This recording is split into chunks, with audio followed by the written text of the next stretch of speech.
Like my friend group as a child was people I grew up in church with. That's a fucking look. Damn. What's up? That fucks. Let's get in there. You gotta get these to your face. But because I was working lights and sound, like I fell out of my clique and like no one talked to me anymore. Church is weird, man. Yeah. What's the distance on these things for like gain? You're pretty good. Okay. Don't get all nerdy, dude. You're just explaining how you're like a church audio guy. Yeah. Yeah. All right, so take your headphones. That'll tell you kind of how. And then take the colored piece and put it to the back of your head, which give you left and right. I'm gonna get this right the first time. Yeah, there you go. And just kind of bring this up to your grill face, and How's that? how do you sound? Great. There you go. Sick, dude. I would prefer it if you got a little bit more center mass. Yeah. Yeah. Yeah. Yeah. That's a little louder, too. All right. Sick. Here we are. Here we are. Yeah. I got y'all some very authentic pit vipers. Do y'all want to wear them for the Fuck podcast? yes, You know got me. some more? Oh yeah. Oh, absolutely. Yeah. I lost my pair. I'm pretty upset about that. I don't even where. Do you did you ever hear the story about? Don't check the So if these break, I would be cautious about sending them in to Pit Viper themselves. But The fake ones? yes. Figure as much. All right, dude. Oh, shit, dude. Did you ever hear the story about James Moniz, the corpsman that died a year and a half ago from the brain tumor? That's really sad, but no. Anyway, episode 18, Okay, shit. we got Layne How's it and going? we got Cade the Blade. So, Probably the most mentioned person on the podcast. hey, I like the podcast. Thanks for coming in. Thanks for having You us. guys are previous Gco Ghost Ghost Company, which leaves one more. Well, no, two more. What is it, Ollie? Ali and Ahmed, right? Ahmed, yeah. So we're knocking them out. We're getting closer. And then, so y'all were SP MacTaff Ghost Company, who's the sad note most affected by the IED. And then y'all both went to 1-4 to Yeah, man. squeeze in another, get them pennies out that paycheck that I they're can't. paying I you. still can't believe that shit. And Hey, man, it got worse since you left 1-4. 1-4 is great now. and y'all are, oh yeah, you've left. Yeah, they sent me to 111. So whatever that is. Yeah, whatever dude. Terrible. High angle hell, baby. Yeah, so y'all floated the boat. I was only on boat for 10 days. Yeah, so that's it was, weird. It was like a pleasure cruise for me. Were y'all both H&S, or did y'all get put out into platoons or H&S. companies? Yeah, I was H&S supply again. just chilling. And yeah. All right. Let's see that bootleg liquor you brought. You're explaining a little bit about your buddy distills things, and Yeah, man. you have my, labelless liquor over my here. best friend's stepdad. We're gonna go distilled at his blind. house. And apparently this is like 2-year-old age rum. Okay. He poured it from a Let's, barrel. It's let's pretty check cool. it out, dude. We'll start with a single. I haven't had it. Rum's pretty good. I like rum. There's a place in New Orleans, highly. How come the cap just cracked like it was store bought? I promise it wasn't. How did they I don't just? know what he did. All right. It's just like Unless he was lying to me. This I is don't know. Captain Morgan's with the label peeled off. Yeah, man. Actually, 50-cent whiskey. Apparently, with vodka, you can take like the real shit brands and put it like through a Brita filter, And it makes Really? it better. I and heard it that. makes it, I guess, decent. Interesting. And then I had a buddy from high school who works offshore. And he said some like Russian immigrant was working on the oil rig. And everyone one person was saying, hey man, can you get me like I want good like Russian vodka. Like good Russian vodka. He's like, it's all shit. It's like, we don't drink good vodka. We don't have, it's Russia. We're fucking poor people. We're drinking We're drinking isopropyl alcohol, basically. I like fucking plastic bottles. Yeah. I went through like a Slav phase late Do you high mix with school. cream soda? I don't mix. You can do whatever I you want to want. mix. Is it cold? It's chilled. It's fine with me. I'm not going to judge, but I'll try it first before I mix. I want to at least Yeah. Yeah. We'll do that. Okay, can you do me a favor and pull that over the light switch? Absolutely not. Yeah. And then the bathroom's just out the door to the left when y'all, I say when. And then if you want to tighten, kind of bear down on her. Get down on her good. There we go. So these are y'all's. Here you go. Well, we'll start off with a little. I'm lanky. I ain't that long.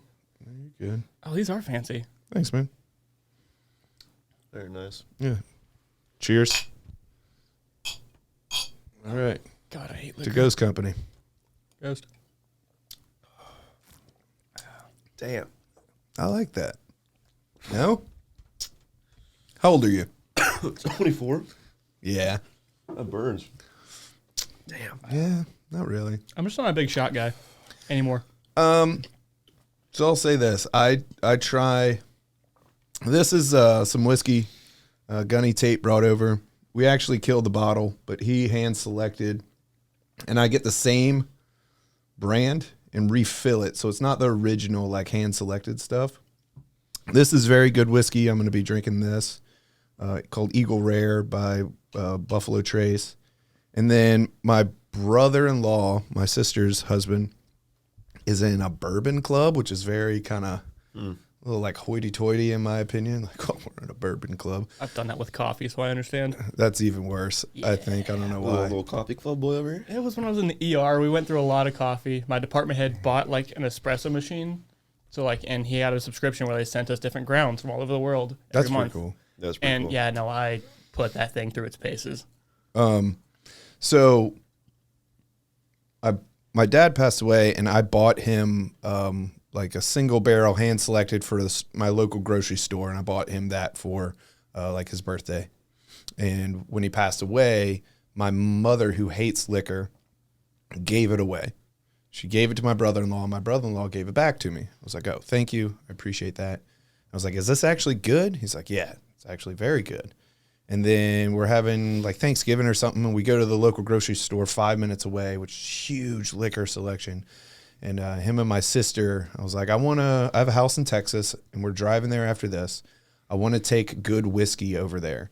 And so they helped me pick out like four bottles, and I truly do enjoy straight or on the rocks and sitting there and sipping whiskey. And it's not like I'm trying to be an adult. I actually do enjoy it now. And then from that, I don't really drink beer anymore at all. It's just something about beer doesn't really do it for me anymore. It's very bloating. Yeah. I don't know. I'm that way with craft beers. Like, I don't like IPAs. I hate the bitterness. But like, you find me like a good blonde or like a German lager, I'll just sit there and sip and enjoy it. I don't know. I don't really drink too much anymore. I know. Well, there's that too. So I know fucking Dylan, piece of shit. Him and Huck are like the worst. But like Dylan's always like trolling me for like my diet, and I do carnivore. And yesterday's You look good. I saw that in the chat. Dylan's like, what the fuck is Blake doing over at his Parmesan house? bacon. Yeah, dude, I put Parmesan cheese on my bacon. It's delicious. I've lost 20 pounds, and he just always clowning me. That group check out wild last night. Did it? Talking about Sanchez. Oh yeah. Oh yeah. All right. Sanchez's big dick. Yeah. Biggest dick in weapons company. He'll be. I think probably maybe the battalion. I mean, at the time. There's some Marines with some hammers out there. Yeah, that is true. Anyway, there you got your fucking shout out that you're asking for. Fuck, where were we? Oh, fucking the way I eat. I love Chick-fil-A. I just bought I have donuts for y'all. Like I love food. don't know that. I love what? Wish you would tell me that. Yeah, I try and do things as like a surprise. You're from the South. I really wish they had kolaches out here. They do. Cause really? Yeah. I haven't been able to find a good like jumbo I don't know kolache. if they're good, but you can find them. Yeah. There's a family-owned donut shop right like half. Are a they mile from my Korean? house. I think so. Yeah, no shit. Yep. Family owned. You're right, dude. They're all imported. Yeah. We're all imported, technically. No, indentured servants is what I mean. Daylight Donuts, man, they have the best kolaches. Dude, nice fucking 7-Eleven old man, like, guzzler, dude. Dude, are you talking from like Stanley? Yeah. He made his wife That's get one. crazy.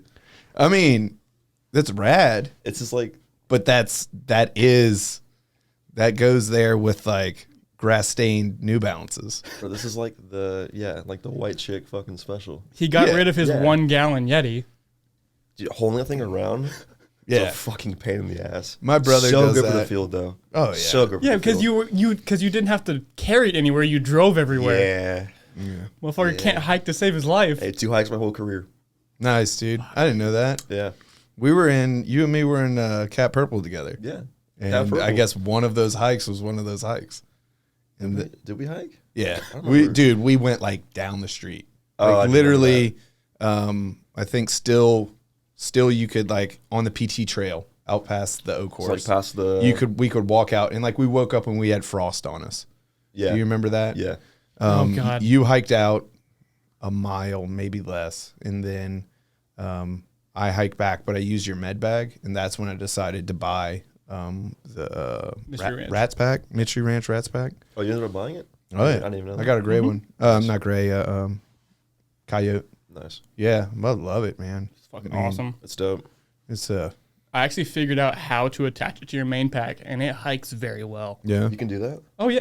3 carabiners and a bungee cord. It looks redneck as shit, but goddamn does it work. That's what I used in Chile, and I like the only one that fell out was the Contact Oh, I Marine. went to Chile. Nice Hey, you're the name one that drop. set me up for that. Fucking douchebag. No, they selected you. Oh, really? You're just like the only one that could go. Yeah. They didn't want to send the senior line. Ahmed was on his way out.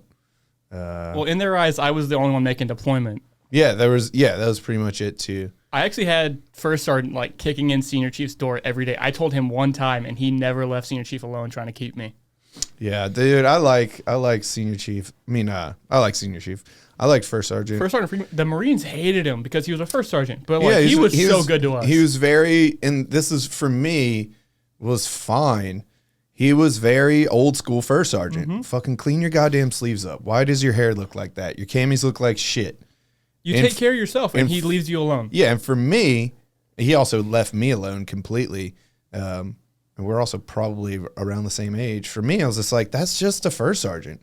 I'm from the Marine Corps of 2009. Like, that's just what they do. They're the admin chief of the company. Damn, back when I was in middle school. Yeah. Old fuck. Yeah. Dude, I'm trying to figure out Instagram. Still? I feel like a I feel like a dinosaur, but I just got Instagram for the podcast, right? If y'all have seen me on there. Yeah, I'm helping you figure it out. Well, yeah, but Me and Holly. it is helpful. It does make me feel good that I've talked to you and Holly, and then Huck, who I informed about what y'all taught me. You can't post directly from. You have to screen record from your phone, put it in your library, and then upload it. And like now that I know that, I'll see Joe Rogan's clips or these other comedians' clips, and it's like some cropped in weird angle fucking shit because the apps aren't friendly with each other. YouTube is Google, Yes. and then Instagram is Meta. You fucking Zuckerberg, you fuck. I do not like Zuckerberg. I have an Oculus, and that pissed me off so much. Yeah, he also tried to change the name of the Oculus. No, he did. He did, but no one calls it whatever the fuck he's trying No, to call the it. branding for Oculus is so strong that I have an It supersedes what he Yes. tried to name it. I have an Oculus Quest 2, and for the longest time, the software said Oculus Quest 2. And then one day, it forcefully made me update it. Instead of the Oculus symbol when it boots up, it's the Meta symbol. And now, in its own menus, it calls itself the Meta Quest. And Yeah. it forced me to link my Oculus account to my Facebook account. I can't log in without my Facebook account. Right. Yeah, That's yeah. fucking weird. Dude, he is. Freaking lizards, He man. just does so many different things that I find shady that I just can't get on board. But I've already gained a few followers on YouTube. The words like, it's such a good networking tool, but I'm forced to give access to my microphone and my photos in order to share a link. I'm forced to do all these things if I want to use it. And then my Facebook account apparently it's against terms of service to use a fake name. Yep. And so before deployment, when this podcast had none of this equipment, I'm like trying to make like a thumbnail and like, oh, I'll do Facebook. Within an hour, I was banned for 2 weeks, and then I tried to reactivate it, and I'm banned for life unless I can prove that my name is Bob Smith. And they want me to send a photo ID into Facebook in order to verify that I'm not lying about my name. Did you get a fake and send it? What's that? Did you get a fake and send it? Well, that's what I was talking about in the group chat, and everyone's like, do you know how the internet works? And I'm like, yeah, I'm not actually looking for a fake ID that has my face on it. I just need something that says Bob Smith with anyone in the world. Blake Host. Yep, Blake Host. Yeah, fuck you, dude. I just found it so funny. Blake Host. Yeah, I don't want to use my last name. I understand that. It's just so funny to me. Blake Host. See? On Spotify, my name is Host. Yeah. And I'll probably change my name to that. Probably get it tattooed on my throat or something. I don't know. I play video games with my last name because I played so many like military video games for so long. And then with military, I was like, my gamer handle is now just Stanfield. I don't care. Everyone knows me as Stanfield. That's fine. I feel like I have a... Pull the mic down. It's like right in your face on camera. Oh, okay, fair enough. I feel like I run a little bit more risk hosting this than people coming on, you know? And I don't really feel like I'll ever get in trouble for it. But it could be someone could get grumpy, you know what I'm saying? And so I just try and keep my name out of things. I mean, you already got in one fight over it. Yeah, I mean, I willingly went into that fight. Hey, I saw him a few weeks ago at the gate. He's a cool dude. Took your licks and kept on ticking. Yeah, man. Hey, same with you. I won that fight. Oh, by the way, fucking, what kind of machine gunner was this man? Like, were you there For his fight? No, he wasn't. He was still in the blade fight. He was still in Disco's location. So Whit told the story very well. We had a Sec 4 tent. It looked like a freaking circus tent. And I just hopped on what I thought was an empty cot. Mm-hmm. I passed the fuck out. And the watch rolls around. He rolls in and is like, hey, you're in my cot, move. I'm like, he woke me up, so I'm pissed off. I'm like, hey, fuck off, dude. Yeah. Like, no, dude, this is my cot. I'm like, dude, you can go find another cot, and then you can still fuck off. And then he left. And I thought it was over. And then that's the nicest way to. I think that's what does the Bible say? The golden rule. Yeah. I was 100% in the wrong, and I completely admit that. And then like a week later, it was like, hey, I heard you're boxing Harmer. And I was like, what? No, what the fuck? And then it wasn't until it came, like the whole camp found out, oh, you're boxing Harmer? And Harmer's like a machine gunner, but he's like my height. But like if I took Layne's advice here and actually worked out, super fucking ripped dude, like Hollywood bod, strong motherfucker. But he doesn't go do cardio to save his life. Mm. So it wasn't until like 2 days before the fight, I'm like, fuck it, I fucked up. I'll take my licks. You get in there, fucking, headgear, gloves, everything. Round one, he wipes the floor with me. Gets me to a point where like he hits me in the temple. They're doing like a real. Oh yeah, didn't they say they made like a thumbnail, like a poster for it? I think it was for one of the wrestling matches. I don't think someone did it for us. Oh, okay. But round one. Yeah, fight. We did 3 rounds, 3 minutes. The scorecards 8-10. He there's some dirty boxing in there. He got deducted a point. It was complete goofy style. None of us have had any boxing training. I boxed with Castaneda the day before, and he taught me how to box. And Ollie was my sparring partner, and that went interestingly. Because I'm a terrible boxer, even though I have all the reach. So yeah, round one, he wipes the floor with me because he still has gas in the tank. Hits me he actually clocks me in the temple so hard I couldn't see for like a good solid 10 seconds, so I just had to turtle up. Dude. Yeah. Round two, man's tired. So I at this point the gloves are feeling heavy, so my hands are down a lot. And I got to the point where he started jabbing me, and I couldn't my nose was so numb from the first round. He'd jab me, I just blink and go, oh, that wasn't so bad. Yeah. And so I just started eating hits, but then I just I'd punch through them. And then he got tired, and I knocked his lights out in the second round. And you knocked him out. No, knocked. He couldn't see. Oh, knocked his lights. All right, let's be careful on the words we're using here, because it might be. He couldn't see. Might get you on the Logan Paul fight card. Yeah, let's not do that. Hey, I'm a one win and I retired. There you go. Fighting's actually pretty dumb. Yeah. I realized that after my 34-year-old ass got into a fight over a comment in the podcast, which, you know, I kind of see where they're coming from. I should have bleeped their name. I didn't say anything, but I should have taken care and like bleep their name. That was careless of me, but I'm not a bitch.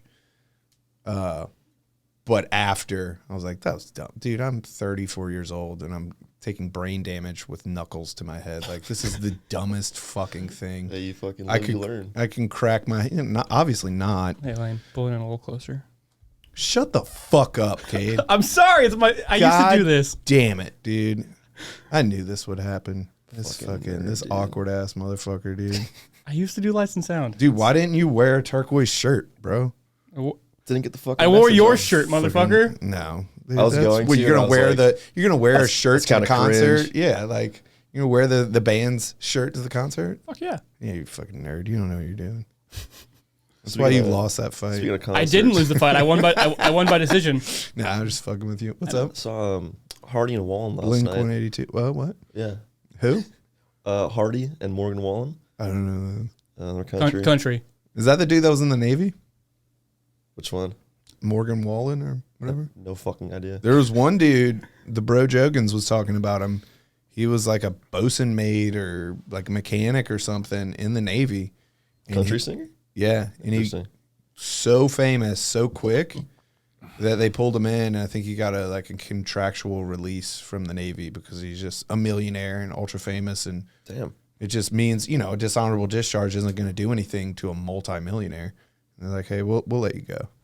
That's one thing I've heard is that like if you actually like hit the lottery, win it real big, they'll just like kick you out because they don't like you have so much money that they can't really control anymore. Like they can NJP you and take your money, but it's like I have $3 million in the bank. Like you basically just like bought your contract. Yeah. Yeah. So we had a guy. They won't necessarily kick you out, but you'll sign like a secondary agreement, like you will obey orders. There was a guy in 1-7. He had his family was like ultra rich. They own like vineyards in California, and he was also always kind of doing some baller ass shit. And then they looked into it. I think someone stepped down from the board, and so he's a chair member on the vineyard board or whatever. And so he had like this net worth. And I talked to him about it, and he's like, "No, I just had to." They asked me if I wanted to stay. So it was an option for me to leave. And then I heard about another time. I'm a bud stud, and one of my buddies in core school that was a bud stud. One of his, you're not a bud stud. I'm an EOD dud. You didn't make it through prep, did you? Nope. Yeah, okay. So careful with your words. No, I know. No, I'm just fucking with you, man. I know. There was a guy, he was like an actor, model, that quit buds. And as soon as he quit buds, he's just like, I'm financially like, I don't need this shit. And they gave him a contractual release because he's like, I'm a working actor in Hollywood and I have so much money. And they're like, all right, later, dude. That's crazy. Yeah, that's fucking wild shit, dude. Let's start an LLC, buy some Raptors and a speedboat, dude. You know what I'm saying? Right. And just be like, I don't need this shit anymore. I'm fucking done. And they're just like, you're really dumb. I'm like, I know. You're right. I'm thousands of dollars in debt. Yeah. When are y'all out of this bitch? You reading this? Like, My last day in the Navy is my birthday. Anyway. That's super cool. Yeah, I followed my terminal, and one of the homies from 1-4 got sent to PSD. So I sat down, I'm like, all right, I'm going to let you learn on me. We're going to go through all of my separation paperwork. He's like, cool. And I filed 50 days terminal, came out right on my birthday. Sick. I wish I had more leave for terminal. I wish I had more leave. Yeah. I just don't do things. Where are you from? Georgetown, half an hour north of Austin, Texas. Texas. And you're from You're gonna bleep all that, aren't you? California. Yeah, you're from down the street, right? Pretty much. Motherfucker used to live at home. I know. It was an issue in FMTB. It was hilarious. It was, yeah. Do you remember that? Yeah. And do you remember like my reaction? I remember your reaction to that now. So I was the platoon leader, right? And making us brown baggers is what they call Brown bagger shit, yeah. Yeah. Whatever the fuck that means. It means you bring your lunch to work. And so they approve people that are usually married to show up to school every day to this course and then leave. And so you don't have to live in a fucking, bed bug ridden, nasty fucking pissed on sink fucking That barracks was fucking barracks. terrible. Yeah, it was pretty hood. Must be nice. And you live like an hour away or something? From Del Mar, probably half an hour. Okay. And I got appointed platoon sergeant, whatever leader of the group of people you want to call it. And you and like an HM1's paperwork got rejected. Yeah. And the HM1, I was just like, hey, you just need to like print out MapQuest. And then I'm like, hey, Layne, I'll use your first name. I was like, hey man, you're like not married. And you're like, yeah. I'm like, but this got denied. You don't have dependents. You're like, what? They didn't specifically say. And I was just like, I was like, brother, I'm the class leader. Like, I didn't fucking make this decision. Like, you can go. And you're like getting mad at me. But like, to your credit, you're just like, oh, like, I'm like, dude, go figure this out with them. And then they approved you, which was shocking to All me. they needed was I think it was form of residence. Yeah, like your from my driver's mom. No, from my mom. Oh, I was okay. like, that's fucking weird, but all right. My mommy says I don't have to spend the night at your dumb boot camp. Mm-hmm. Screw you guys, I'm going home. Yeah. That was such a... That's what I did in core school. I live like an hour and 45, 2 hours from core school. So You had your fucking car in core school. I had my truck in core school. My dad brought it down one Motherfucker. weekend. And so I had a truck all core school. That would have been a game changer, man. I had a fleet returnee who was from a town near mine. And so I was there when they changed it to where you had to put in overnight shit for the weekends. And when did you go? August to December of 2018. And so me and him would check out together and we just go the fuck home. And we text each other on Sundays like, hey, what time do you want to check in? It's like, yeah, 6. Both show back up in the parking lot at 6, walk in together, scan our CACs, and go about our day. Like at night or in the morning? Usually at night. Yeah, so... We take it. We only really go home on like 72s. I got in trouble because on Friday or any day, if you didn't CAC out of the building, they didn't know you were gone. Mm-hmm. And so the most of core school, I just went to an Airbnb I was renting, and my fiance, my now wife, was there too. And I lived a pretty normal life until I got in trouble. And then I got in trouble because they kind of figured that out and did a surprise muster, and like they were going to kick us out. And they're like, why didn't you just put in like a fleet returnee, like live out in town shit? I was like, I didn't know it was a thing. They're like, did you ask? I'm like, nope. Just wanted to do it my way, man. Fuck you guys. They also don't advertise that stuff. So like you don't know to ask. Dude, no. There was another time when I went to go, I had a tattoo appointment I made when I was still in Coronado in Louisiana. This is a whole nother thing going on right now. And I have this appointment and I'm supposed to go down and get my stencil done for my entire sleeve. And I asked my whatever admin dude that fucking escorts us around and makes us march and shit. I asked him, I was like, hey, do y'all approve out of bounds shits? And he's like, no, you might as well not even submit it. Which is like kind of, now that I'm in the Navy, kind of the oldest trick in the book. That person doesn't have to deal with anything if he just tells you no from an authority that he doesn't control, right? And so I'm like, oh, all right, I'll just fucking leave. And so on a Friday, I just got on a plane. I went to New Orleans. I got my stencil of my sleeve done. This is in core school? Yeah. And then I got on a plane the next day and went back and checked in. And I was just never checked out of the barracks. That's pretty ballsy. I though. mean, you learn where Very the fire ballsy. exits are. You don't have to go out through the quarterdeck. Yeah. And so, and then someone in a class behind me, or maybe even in my same class, I think it was a class behind me, like another bud stud, just like in New Orleans on like Snapchat or something. And I'm like, where the fuck are you? I'm like, oh, dude, 4th of July weekend. I put in an out of bounds shit. I'm in New Orleans on Bourbon Street. I was just like, this motherfucker, bro. You lied to me. Yeah. Piece of shit. Jenny. Man. Let's not talk about retards on the podcast, okay? Anyway. I mean, I am one, so. Nah, you're good.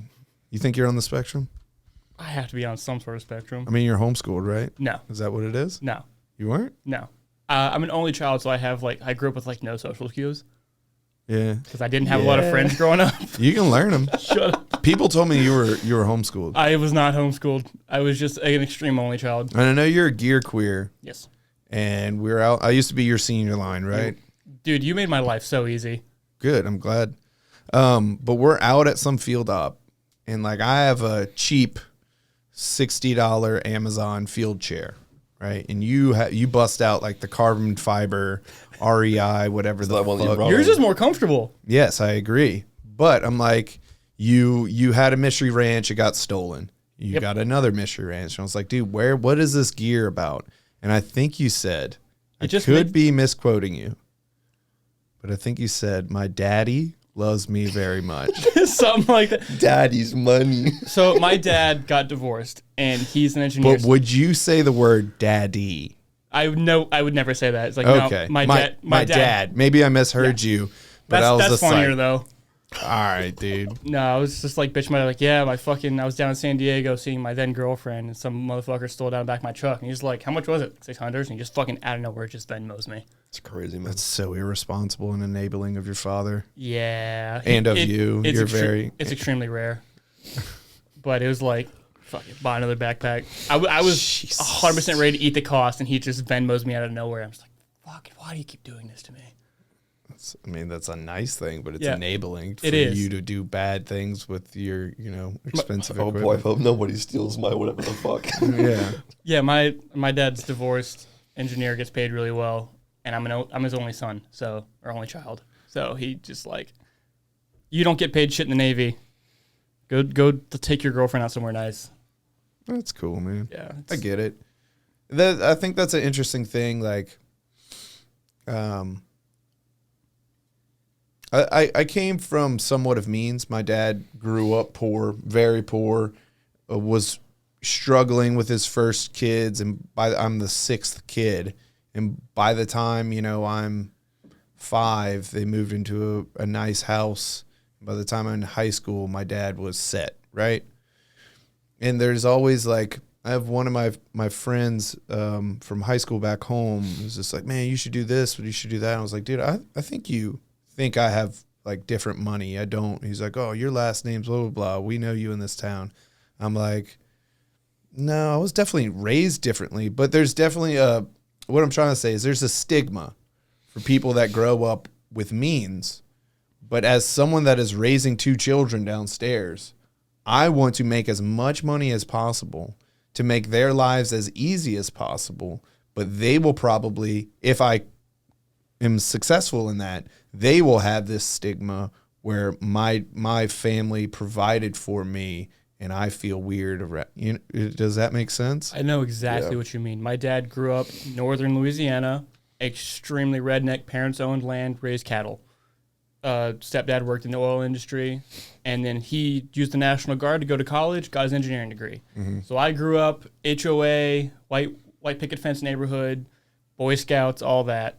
So it's one of those things where, like, I want to make as much money as I can for the kids I probably plan to have someday, so that they can have the raising I did. I want to fucking listen to rap music, act hard, and smoke weed in high school and pretend I'm troubled when I went to private school. Stop describing me.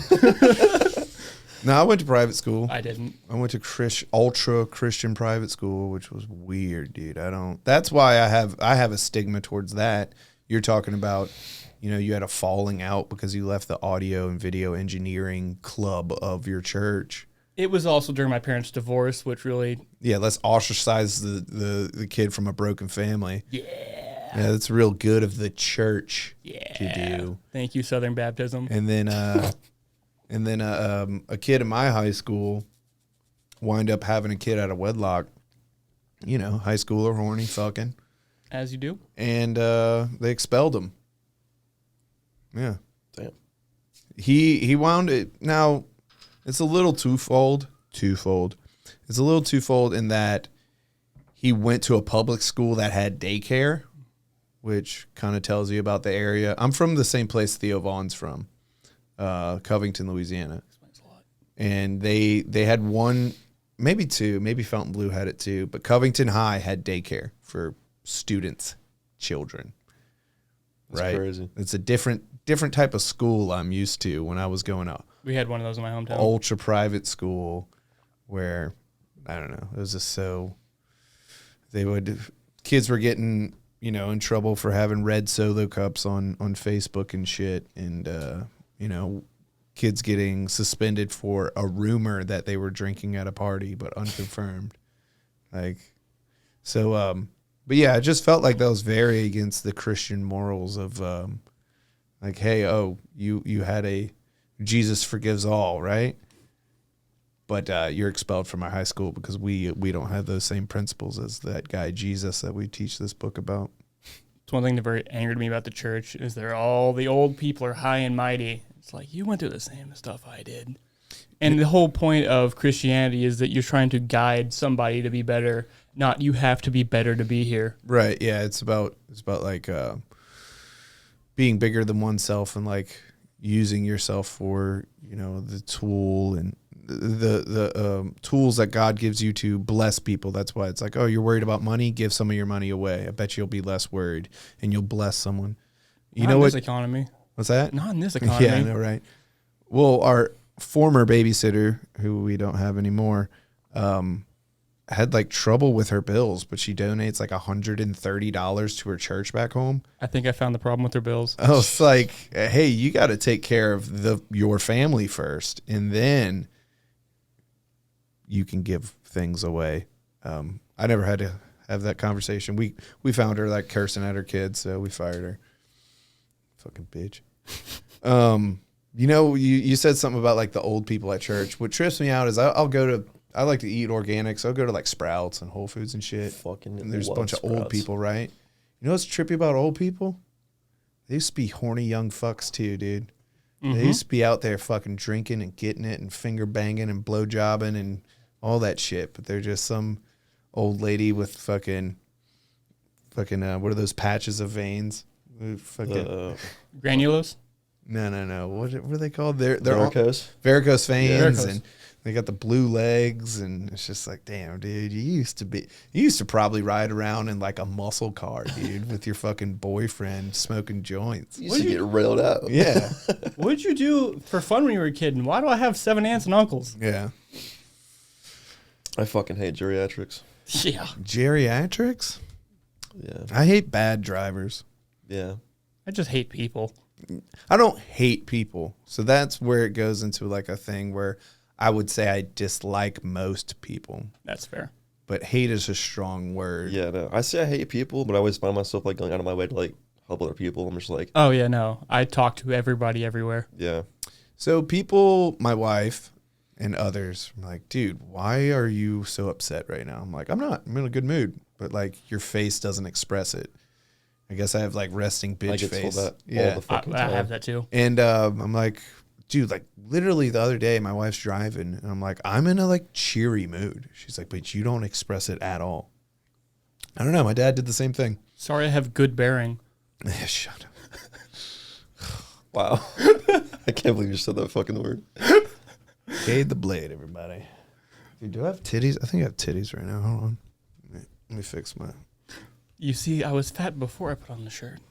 I lost fucking 20 pounds, dude. I did 40 push-ups yesterday. You guys want to fight? Huh? Huh? We got a microphone right here. Another microphone. Anyway, I'm an idiot. So, I don't know what we were talking about. Hey, so this is the podcast. Thanks for coming on. This is what it is. Yeah, it's fun. That's cool. You want to buy a 55-inch, super thick flat screen TV? No. Torres and Holly both reached out. They're like, "Yeah, I'll take that TV off your hands."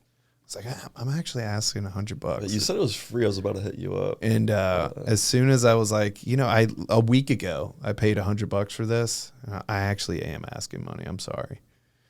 Both of them ghosted me and have not responded in any fashion about, yeah. The only thing Layne would use it for is to put on nature videos for his cat. Dude. You put nature videos over again?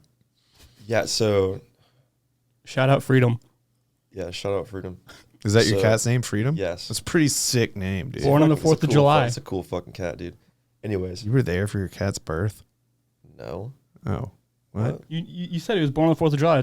Your wife told me. It was born on the 4th of July. I don't even know his birthday. Okay, well, your wife knows his birthday. Animals' birthdays are a little bit yuppie. So my mom has fucking 7 cats at her house. I remember this. 6 now because we took Freedom. Yeah, Freedom. But sick, dude. No, dude, we took him out of that house, like complete different fucking cat. And he's not in the fucking pecking order of. But no, because obviously I'm gone a lot. The wife's gone a lot, and so we'll throw on it's called like Cat TV on YouTube for him. Just leave it on all day. Yeah, he fucking loves it. That's sick. Super cool. We used to take like 2-week vacations when I was in high school because my dad was his own boss and fuck it. So we would have whoever would come over. It'd be like an older sibling that didn't go on vacation or whatever to like feed the dog and cat. And we would put the TV on. This is back before like TiVo or like, you could record anything, right? Or hook. YouTube wasn't a thing yet. So we would just turn the TV on in order to help the animals feel like we were in the house. Yeah. Just have some noise. Yes, have some noise, some comfortability of, at 8:00 at night is we're usually watching TV. So instead of just eerie fucking quietness, let them, My cousins do the exact same thing for their pit bull. Just put on cartoons.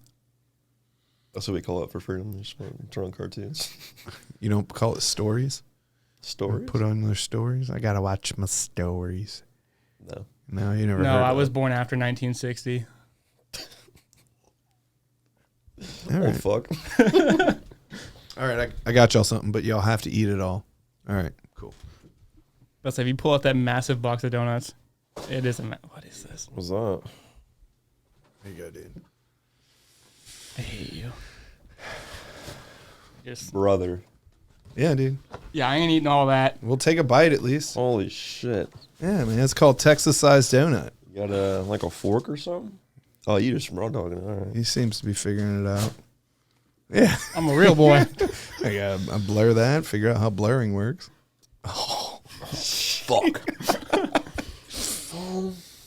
I prepared for this. Hey, Layne, fuck your cut. What? Go, dude. Go with cotton. And then also I got I'll show the camera first on this one. I can't even close the fucking box. Fanciest of fancy. That actually looks delicious. That was a really good fucking donut. That is a really good donut. Y'all want fancy donuts? I'll probably take one home. All right. Y'all are taking all of these boxes. I know the wife's gonna fuck that donut up. Holy shit. Listen, I get paid about $4,000 less than y'all. I will take any charity. Literally. No, you don't. No, I don't get. I mean, do you get any BAH because you live in base housing? No. Oh, And we got a BAH bump, and base housing was like, "Thank you." Damn. Yeah. Wait, hold on, you don't get BH for Living here? No, rent free, electricity free, utility free. But that's a lot. But Camp Pendleton, San Diego got a bump, got an increased percentage. It was like $500. yeah. And they're like, nope. Miraculously, your rent went up $500. Yeah, isn't that weird? Isn't that a Crazy. little bit of a sham? And I'm gonna write my local state representative who's in the pockets of the, someone else. Like, oh no, we need to. My family has written congressman several times about shit I've been through. I don't even remember why. It is an actual thing. Yeah, he's. When I was having trouble getting into the BUDS program because of my prior service, my buddy who was a SEAL had a friend that was a SEAL scout. He was a SEAL, and the recruiter for SEALs are called scouts. And he's like, well, if he has the scores and he's like fully capable and able, like he needs to write his congressman. And I almost did it. We got it done without it, but it's a thing. It makes things happen. It actually does. And the congressman's not reading it, but they have secretaries for that. Texas congressmen are pretty good about reaching back. Yeah. I mean, I had to write a letter to one through Boy Scouts, and it wasn't a form letter I got back. It was actually pretty cool. Yeah. Y'all have tattoos, right? Yep. Yeah. I have a situation. What's up? So I have my sleeve, right? I would say I'm probably halfway done. I'm like 9 hours in. I can't think what your sleeve looks like. It's a jungle. There's a monkey and a flower and a spider. I And shouldn't have ever paid attention to your tattoos, man. that's fine. That's not like an offensive thing. That's perfectly normal. Tattoos, they just kind of blend in with the person. Yeah. So anyway, he's in Louisiana, right? And I've been tattooed, I would say 4 or 5 sessions. He's had to cancel on me. He's forgot about me before. But this most recent one back in September, I had to cancel because I was going to Bridgeport and the dates didn't line up. And I gave him plenty of time. And the last time I was talking with him, or when he was communicating back to me, I was like, hey, man, is there when? He's like, I'm super booked up. I'm about to sit down for dinner. There's a time difference in Louisiana. It's nighttime. I'm about to sit down for dinner, man. If you could just email me, we'll figure out another time. Okay. Well, months. This might have actually been in September. I don't even remember. Months go on, and I text him saying, hey, I'm going to Italy for 3 years. I just want to, what's the best avenue? I think I might be paraphrasing, but what's the best avenue for us to figure out when is a date that maybe I can sneak in and like get some work done? It's going to be even harder for me to get tattooed by you. No response. 2 weeks go on. I get a Instagram. I lost his email. I get his email off Instagram and I email him. Hey man, it's me.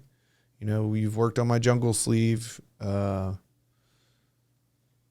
away for a long time. It's going to be very hard for me to get tattooed. No response. Yesterday, after Huck and George told me what they thought, I messaged him on Instagram, which he's very active on. This is only yesterday. No response. Do I just start shopping for another tattoo artist? I would. Yeah. Personally, Yeah. I have never had the opportunity to have like artist loyalty because, constantly moving around. Yeah. And the person who did my like Tigger tattoo, he like shut down his Instagram. So I had to go to someone else for my Blue Diamond. But Yeah, but we're not talking about just getting different tattoos, right? The thing here would be, say your Tigger tattoo is halfway finished. Oh, yeah. And now I'm asking another artist to finish someone else's work. If you've gotten the That's runaround the- yeah. this long, I feel like he's just kind of like, that's neglecting your customers at that point. You have to find someone else. I don't know. Well, you bring that up because like I would never have a different artist like continue this sleeve. But like, what do I do here? Like, I think I would just like, I don't know. yeah. Let me keep trying a little bit more. Yeah, I think, I mean, I have. He has the ability to schedule on Instagram, like schedule an appointment. I think that's my next move. Because, dude, he could just be busy and like not checking shit. I could have his old phone number, or I could be under like needy, Fucking, hey, this dude's a little, and I am a little bit, long-winded on, messages and shit. So I get that about myself, but come on here. I'm fucking paying customer and we're halfway through. Like, I would like to finish this project. And then also, like, if you can't do it, let me know. And then I'll let you know, like, hey, man, respectfully, I'm going to have someone finish that up. And just giving him the courtesy of, like, hey, you can't finish it or you don't want to finish it. Well, I'm not going to be stuck with some art on my body that's I don't like because it's not finished. So it was, I feel like that's the right way to go about it, is to present it that way. Like, I have a time limit here. I would love for you to finish the rest your of my work. life. And I want to get it done. I've been working on this sleeve for 5 years. Like, how long do I gotta? I know. Well, I'm saying you're going to Italy. It's like I want to try and finish this before I go to Italy. Look, I know I started with a tattoo artist in Louisiana, and I've gone from Coronado to core school in Texas to Virginia to fucking back to California, and it's just hard to get, to line everything up, and he's busy, and there was a hurricane, and it fucked up his whole schedule, but hey, I'm trying here. How many more avenues of approach do I have to reach out on? Do I just kill him? Like, what do I do? Yeah. Do I abduct his cat? Yeah. Yeah. Yeah. Look up the home address. It's not hard. Put your number on a brick. Yeah. Call me, motherfucker. He likes skulls. I'll just send him. I'll go to the cadaver lab and send him a real human skull. Nice. Yeah. So anyway, what are you guys up to? I love Chick-fil-A, dude. I don't give a fuck who they hate. I waited too long. It's just dry as hell. Really? It's so dry. Oh, probably the biscuits. Yeah. It's still God's chicken. Dude, I love their chicken. It's so good. It's That would be something that wasn't helping with the weight loss. Is on we used to do swimming with the kids once a week. And every Wednesday they get French fries for doing a good job at swimming. And I would get like 12 chicken strips. Dude, 8 chicken strips. And I wouldn't eat the sandwich, but I'm eating fried chicken until I was satiated. My meal when I was bulking literally costed like $40 fucking from there. Yeah. Fuck. I spend about $30 a meal. I only eat once a day, but I eat a steak and bacon and eggs, and that averages out to about $30. You eat once a day? OMAD, one meal a day.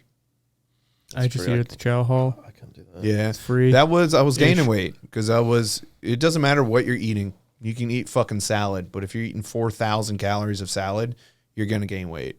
If you're eating 2,000 calories of Twinkies, you're going to lose weight because you burn on average about 3,000 calories a day.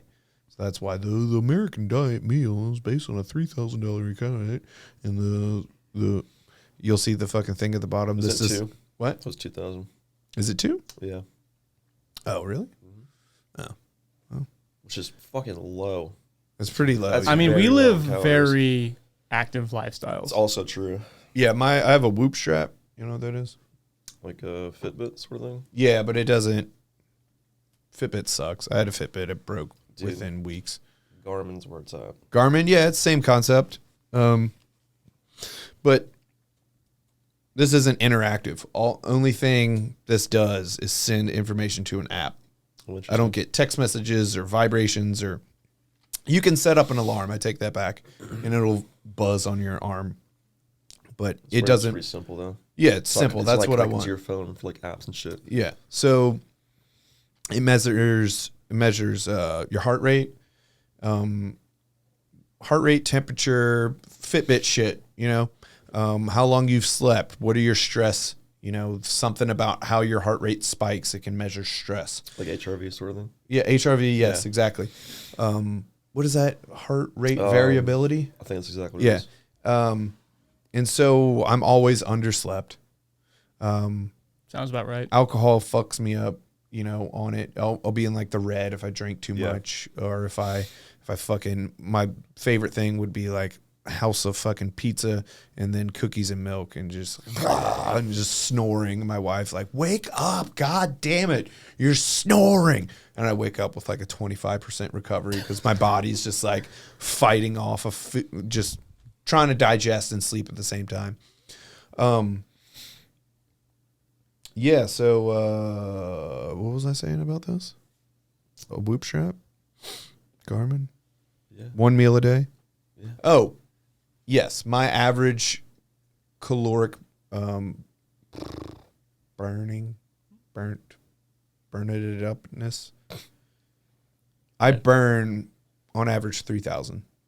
Like 2,900 to 3,200 on average. Is that with being like active or like most? Just doing. I haven't been working out since really like my FMF pin kind of fucked it up.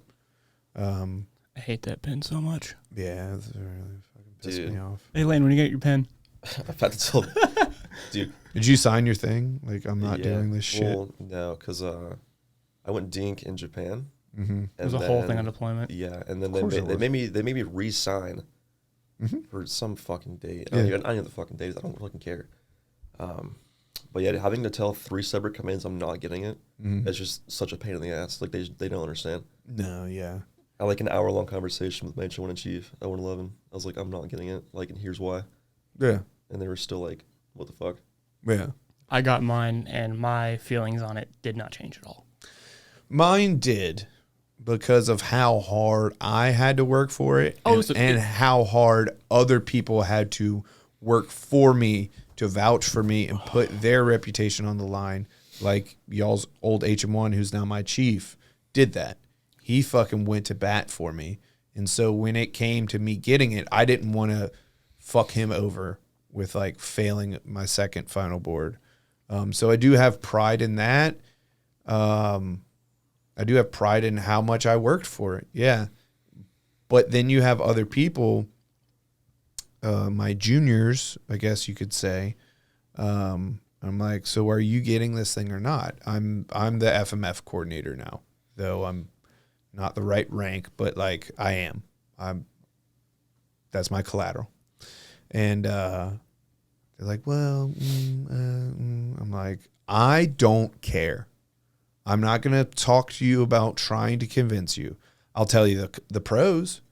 You get treated differently. You do. I wasn't treated from what I thought any differently in our unit, but I'm a little bit different. I'm a prior Marine. I don't think y'all got treated any differently because of what we did on deployment. You know, what you and Torres did before the fact, and then the thing, and then after the thing.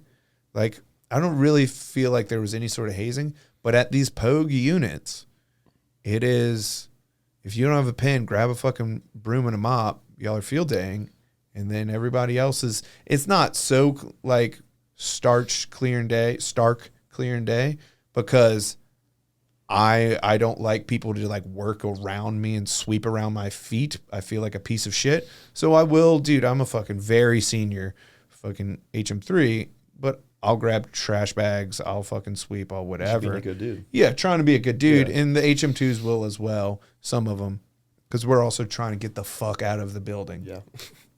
But you do get treated a little bit differently. Dylan was talking about how he doesn't wear his pin.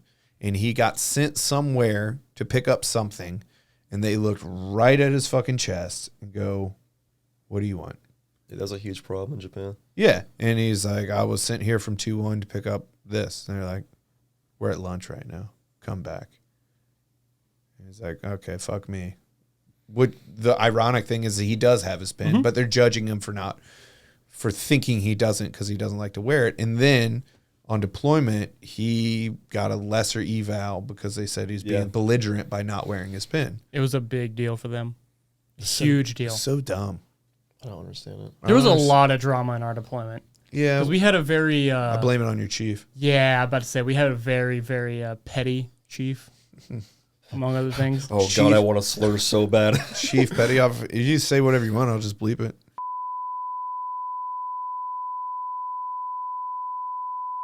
Remember, we went to a... I hate her so much, bro. Hey, you might want to blur his mouth from that one, too. Dude, I'll cut away. I'm going to cut away. So we went to a... Jesus. That made me uncomfortable. We found a surplus store, and I found a first-class dental female dress blue That rank. thing's so good, bro. And my H1 bought it. I'm like, I want you to give this to her. When she leaves, say, this is the rank you should be, and you never should have fucking left dental.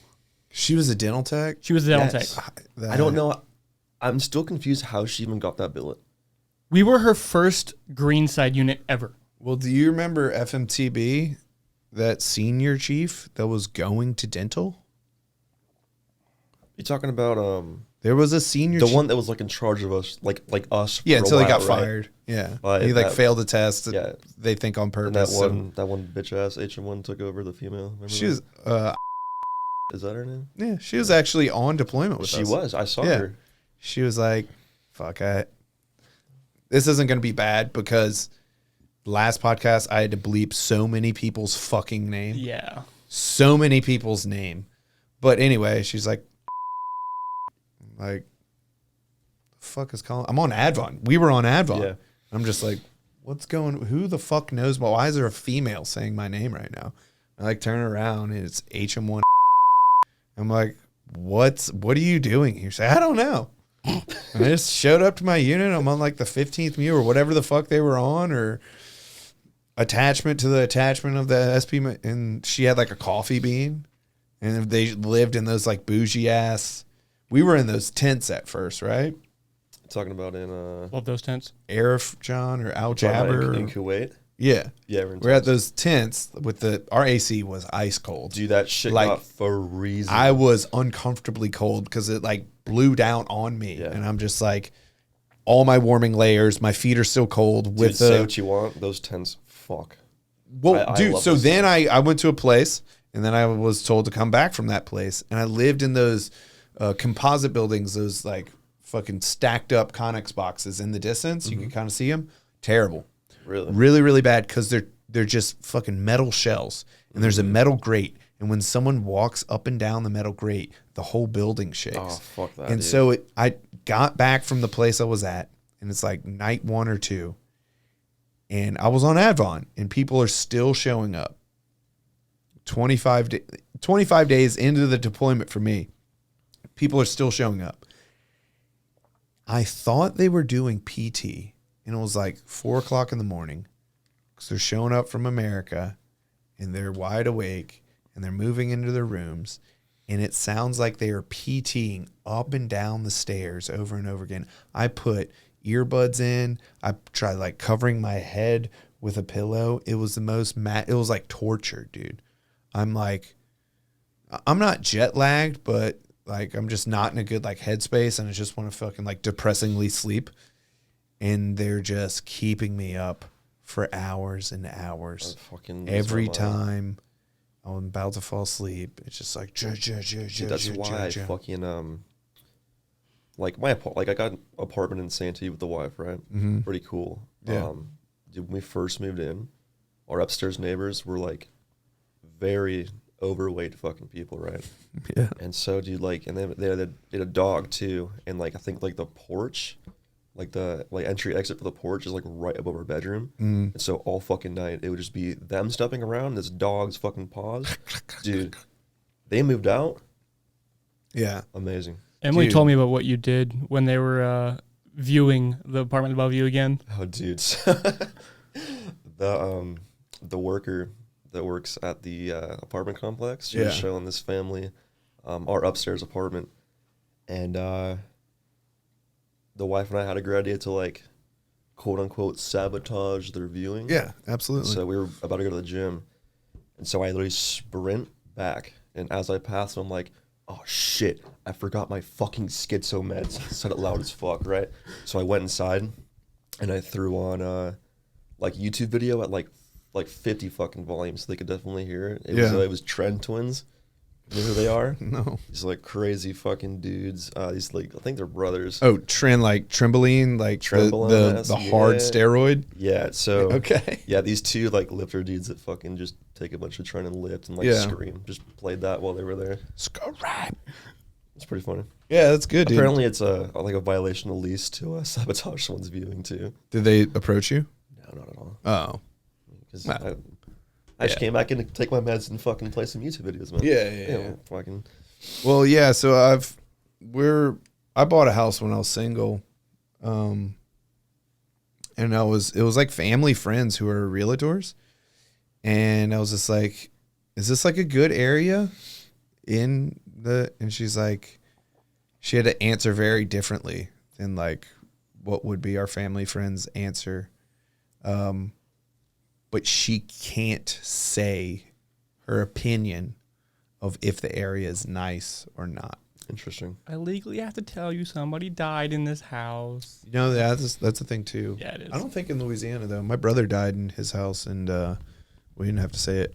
My cousin got her realtor license and all this stuff, and she sold like 3 or 4 houses, and then she's like, I'm done with this, because like they have to cold call, they have to do all this stuff. Like, you represent yourself, and if you don't do all this annoying marketing stuff, no one's gonna know you exist.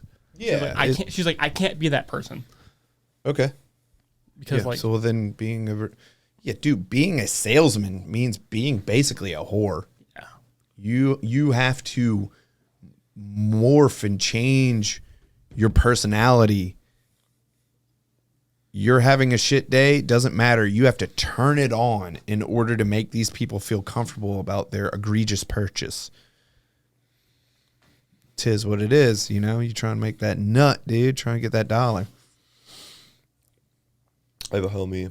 Hell He's yeah, up in- homie. yeah. Shout out to the shout out to the homies. homies. Shout out to the motherfucking homies. No, dude. but he moved up to Santa Rosa, and he works for, if you know what a Moon Valley Nursery is. A nursery is either something for plants or children.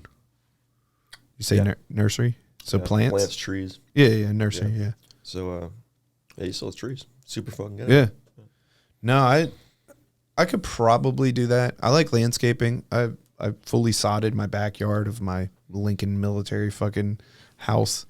We spent like $700 sodding my backyard, and I have like my little plants. So people will move out and like leave all their plants on the sidewalk, and I'll like pick them up, and I've nursed them all back to health, and it's really fun. So I think I could do that, but I think the dream for me, besides like being on Joe Rogan, would be the dream, in making enough money off of this to do what I want. The dream would be have a carpentry shop that'd be cool. and fucking either make creative videos of me doing carpentry or just being creative and doing carpentry. Because I've done construction and carpentry before. And the landscaping aspect is also, it's that instant gratification of a long labor. Like, yes, it takes hours and hours and hours, but when you're done, you can go, wow, man, my front yard looks nice, dude. I planted all those plants, and like that is a visual change. Or like these projects I do. Do y'all have Instagram? Or we're all friends, followers of Instagram? So Manny Fresh's, you were there. Were you there? Manny Fresh's fucking Mandalorian helmet, I made him. Mm-hmm. I wasn't there for that, but I saw him. And then George's axe. And then I made Huck. Apparently, you're supposed to get K-bars and not bayonets, but I made Huck a bayonet. Fuck it, bayonets are cooler. And plaque, yeah. I don't think I ever saw that. What, Huck's? I didn't see the bayonet. It's a knife, and it's got laser engraving, and it's a plaque that has his rank and stuff in. That's pretty cool. I mean, it was pretty generic, but like George's and Manny's, like those are really cool because it's something I don't know if it's gonna work out. The helmet is super fucking cool. Thanks, man. It looks fucking super dope. Thanks, dude. So I didn't know if that was gonna work out right, and I remember texting Huck and George like, "Oh, dude, I'm like trying to put this together for him, but I don't know if it's like gonna." The stenciling process is going to be a bitch, dude. Can you like put that helmet on? Like, is that wearable? Yeah, it's an airsoft helmet. Yeah, no, I got Super I got fucking pictures cool. of them. I can send you the link of it. I'm about to probably make one for my buddy who's paralyzed. That was a SEAL. Because he's just on Instagram. He's like, need it.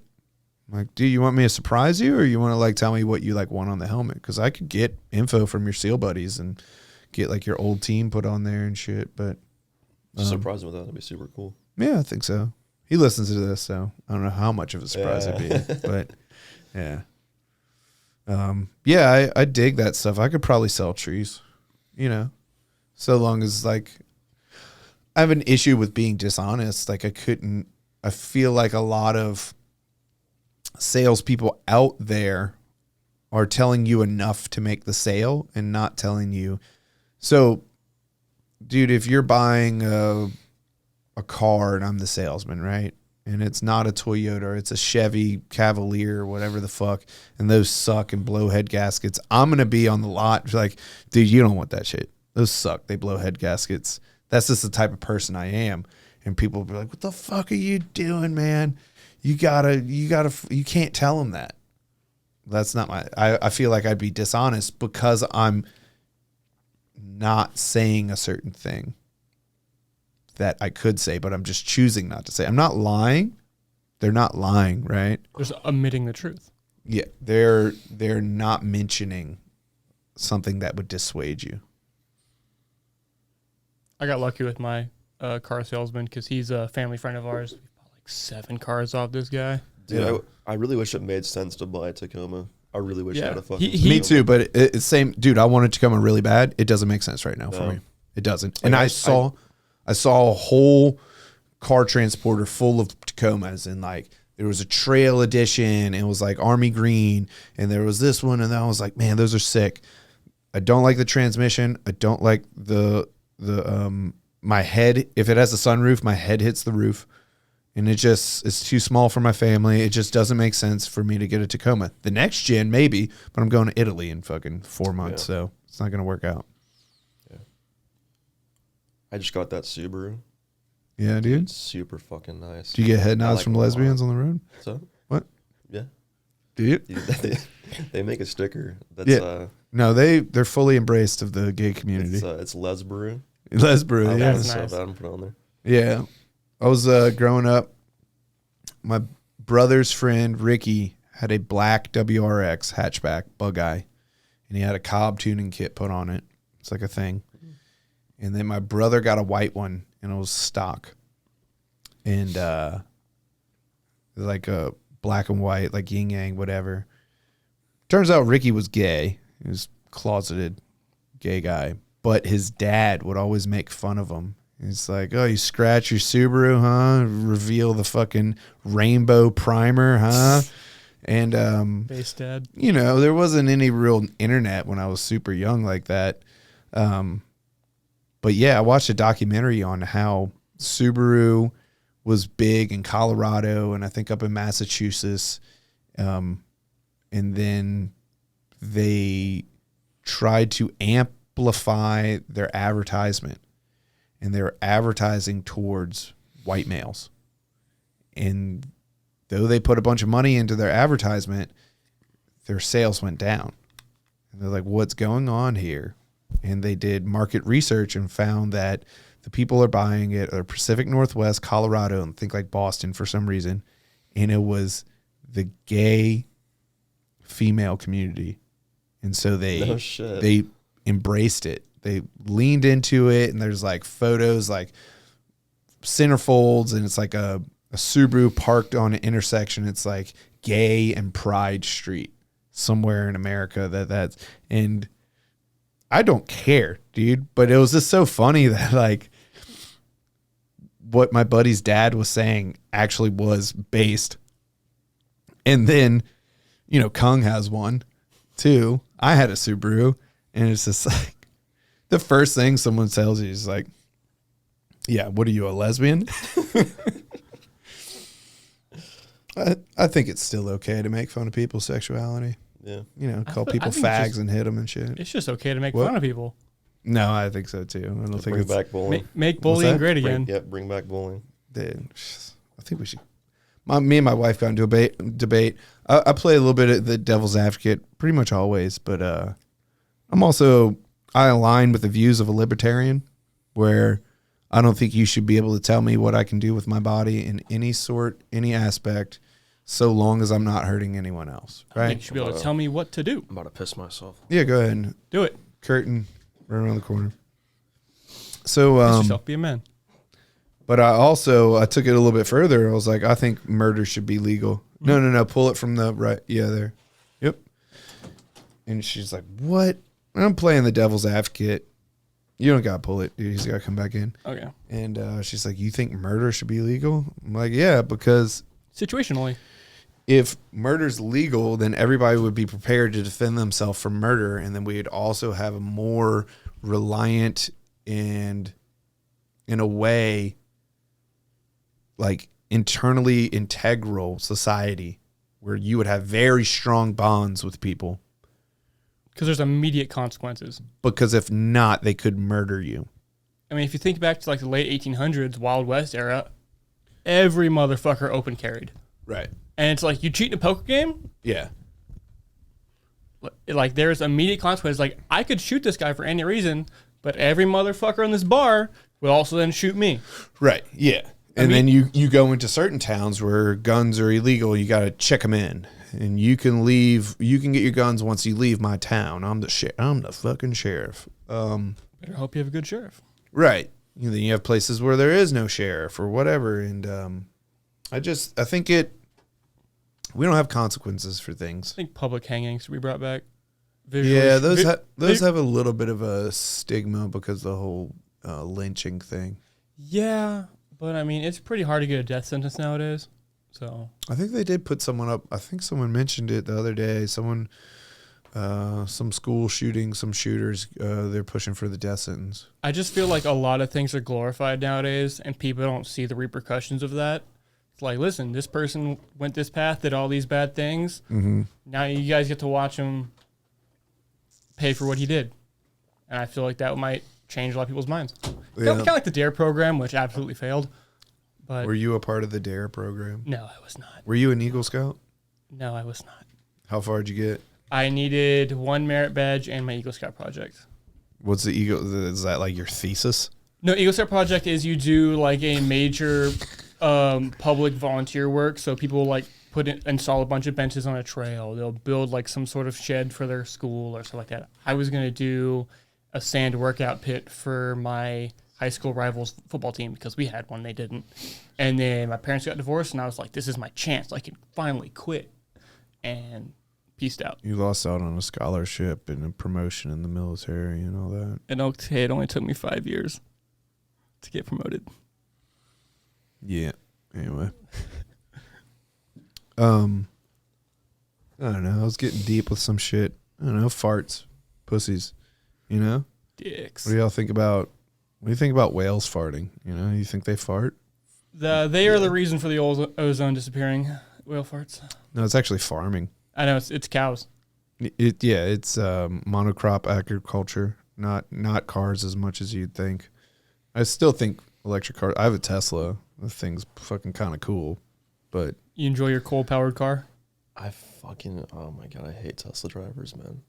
No offense to you. Again, I hate Tesla. I hate drivers because I go to Irvine every Friday for an appointment, and dude, there's 2 thicks of traffic that I have to go through. I know where they are, and like my exit, we're moving, but it's like 8 lanes, and I'm trying to get over, and I'm just always super cautious because I know these motherfuckers. Also, BMW drivers. I used to be one of those. Yeah. Yeah. I still drive that like don't use too. their goddamn blinker. I'm good about that. But this particular was a Tacoma that I could just tell like they were about to get over, but I had my blinker on and I was about to get in the same lane. And I was like, all right, let me slow down. I'm pretty sure this dude's about to fucking merge into my lane. Sure enough, merges right next to me. I would have hit him. So I tuck back, get over, and then you have the dude that's just flying, weaving in and out, gets behind an 18-wheeler, cuts out back, and then goes all the way around. That's fun to do, though. And then you're an idiot.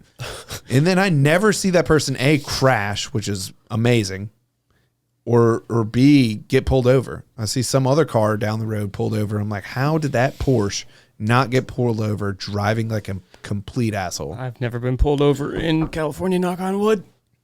I got pulled over like 4th of July day. Gotten 2 tickets on the same road, except the school zone. Then warnings every time else. It's only been like 3 other times though. Am I trying to piss? Okay. Yeah, fun man. Headphones off, not walk off with them. Okay. That Sync, super fucking cool by the way. That little attachment little you have on thing? it? Yes. Where do you get that? For the Fucking kiddos? Amazon or? Yeah, Amazon. Everything, brother. Yeah. You and me have talked about it. Amazon, brother. Fucking love Amazon. Dude. Did you fuck up Prime Day? No, because I'm just so steady on Amazon. I didn't think like that. But when I would put something in my cart, be like, wait for Amazon Day. I'm like, nah, not really. the things I did have in my cart weren't discounted. Because the thing is, it has to be like an Amazon product, right?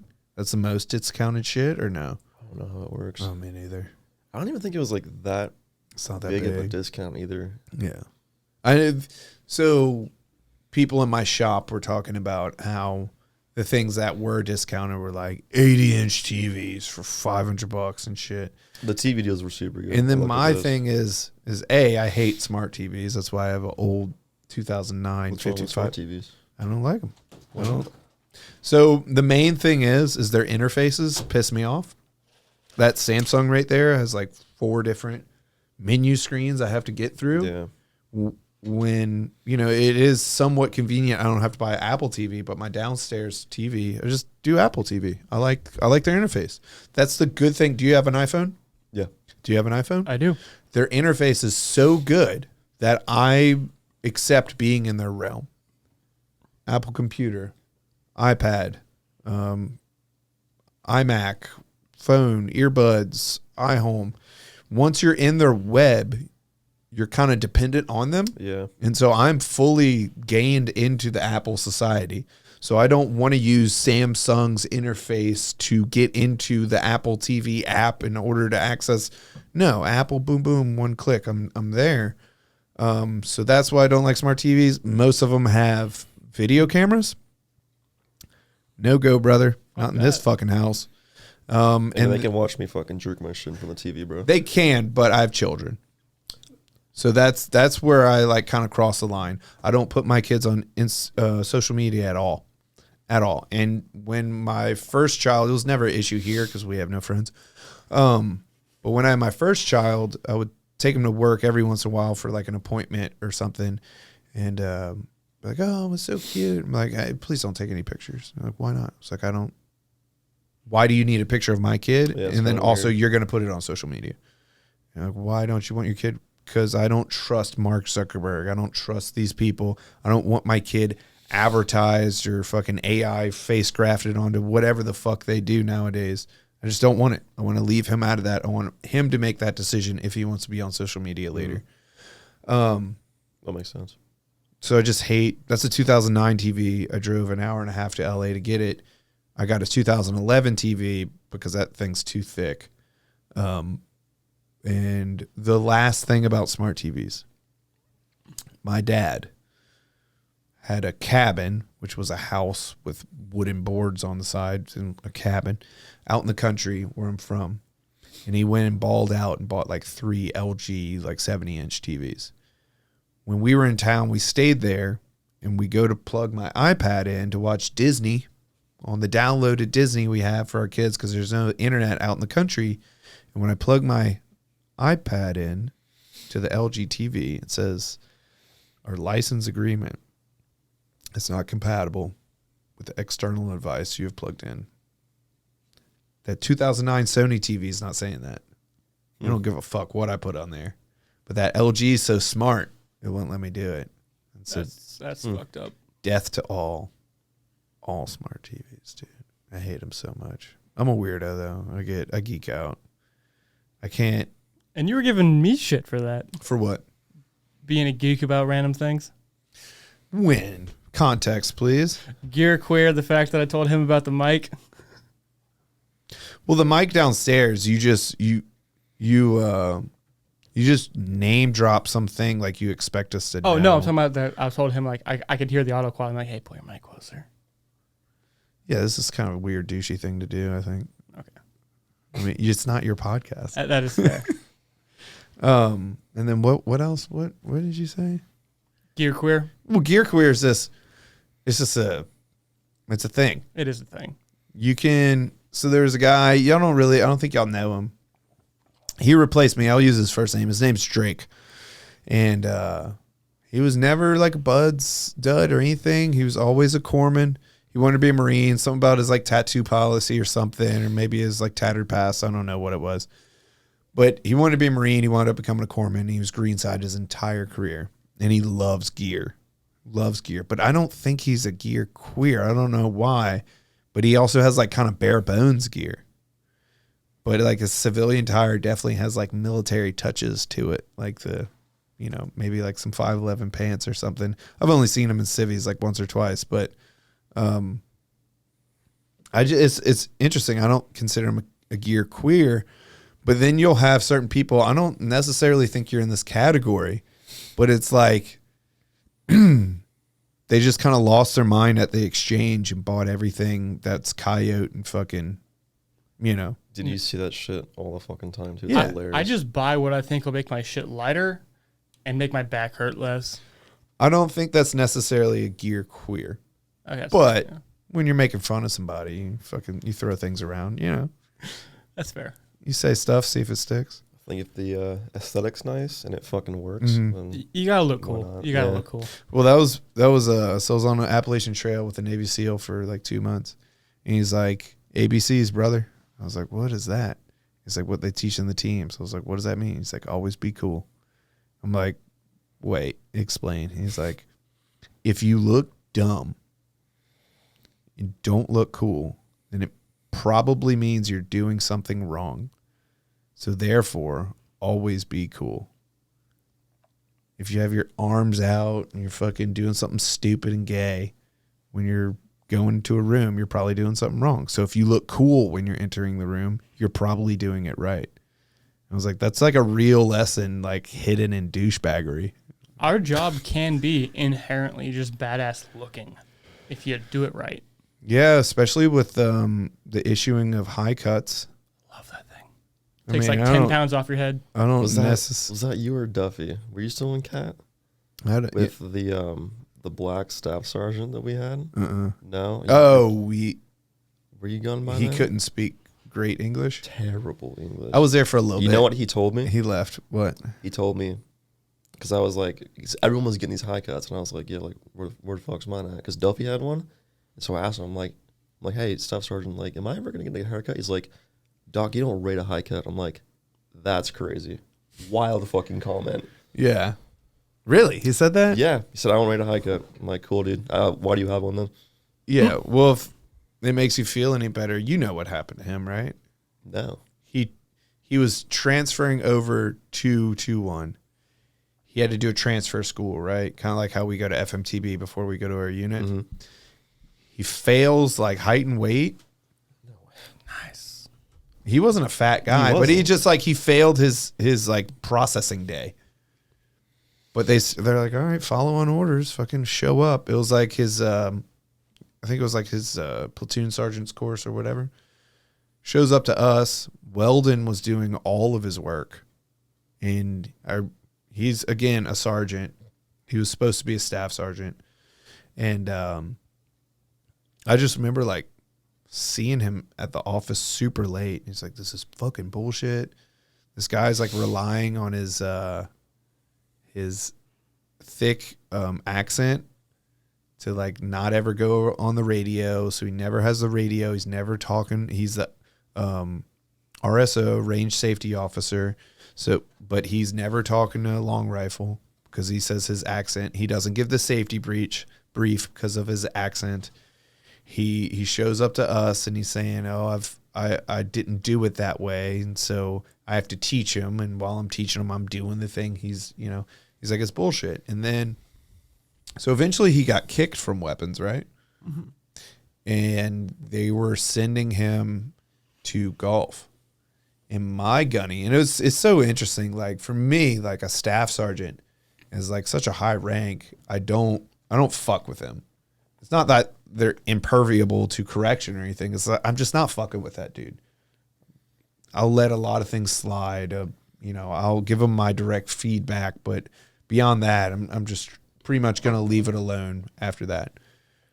But I remember he came into Golf's company office, and our gunny, who's a rank higher than him, was just like, "Well, I don't fucking need you if you can't pass a goddamn course. What are you going to try and come to golf for if you can't even pass this course?" I was like, "Damn, dude. Gunny don't give a fuck, dude." Love that He's gunny. talking to a lower rank, but I was just like, "Whoa, dude, that's gnarly." It's like, what do I need you? You can't discipline yourself to pass a course? Why the fuck do I want you in my company? I'm the ops chief. I'm like, damn, he's making solid points. I don't know. Yeah, Gunny Kettler, he's the homie, dude. I actually, the day that we flew back from Japan, we took their plane here, so I got to see all my kids. That was pretty cool. That was I needed that. I enjoyed that. I really needed that. Yeah, that's cool, man. Because I was kind of the corpsman of golf for the on the line. Because you took care of H&S and weapons like a motherfucker, and then we had my roommate Olvera. He would deal with first platoon when he had to, and then Ahmed when he showed up to work. Shout out with Steve.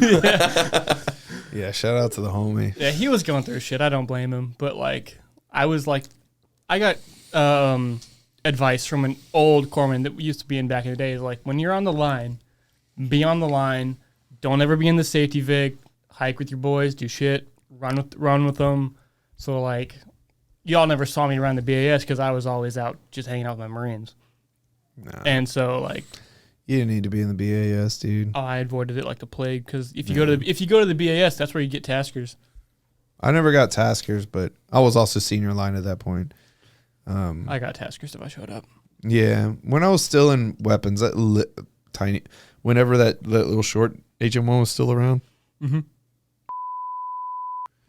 Oh yeah. he'd fucking pop up on you. Hey, can you Hey, what do you want? Yeah, I saw him pretty recently. yeah. Where is he? The Horno gym. I don't know where he's at right now. Didn't he go to 1-4? But then No. No, he's not on for. no. The PMC we have at 1-4 is amazing. Dude, Burton's such a fucking good dude. Yeah, he will I wish talk. I wish nothing but the best for them, man. Talk real shop with you. He'll be straight with you. He'll never lead you on. That man held our company together on deployment. I think he held us 2-1 boys together pretty well. Absolutely. I mean, until I came back from shit. Well, we were super jaded showing up. Yeah. I was upset, especially how hard I worked for 2-1 as a senior line, and then what I did for I'm not saying woe is me, we're dead on deployment, coming from the deployment, and I think you feel this way, and I think it's valid. Coming from the deployment and what we did, what we experienced, and then coming back and you need your pin. And then going from being GP to senior line and then not getting my pin. And they're just like, all right, later. See you in tracks, buddy. I was jaded. I felt like they turned their back on me.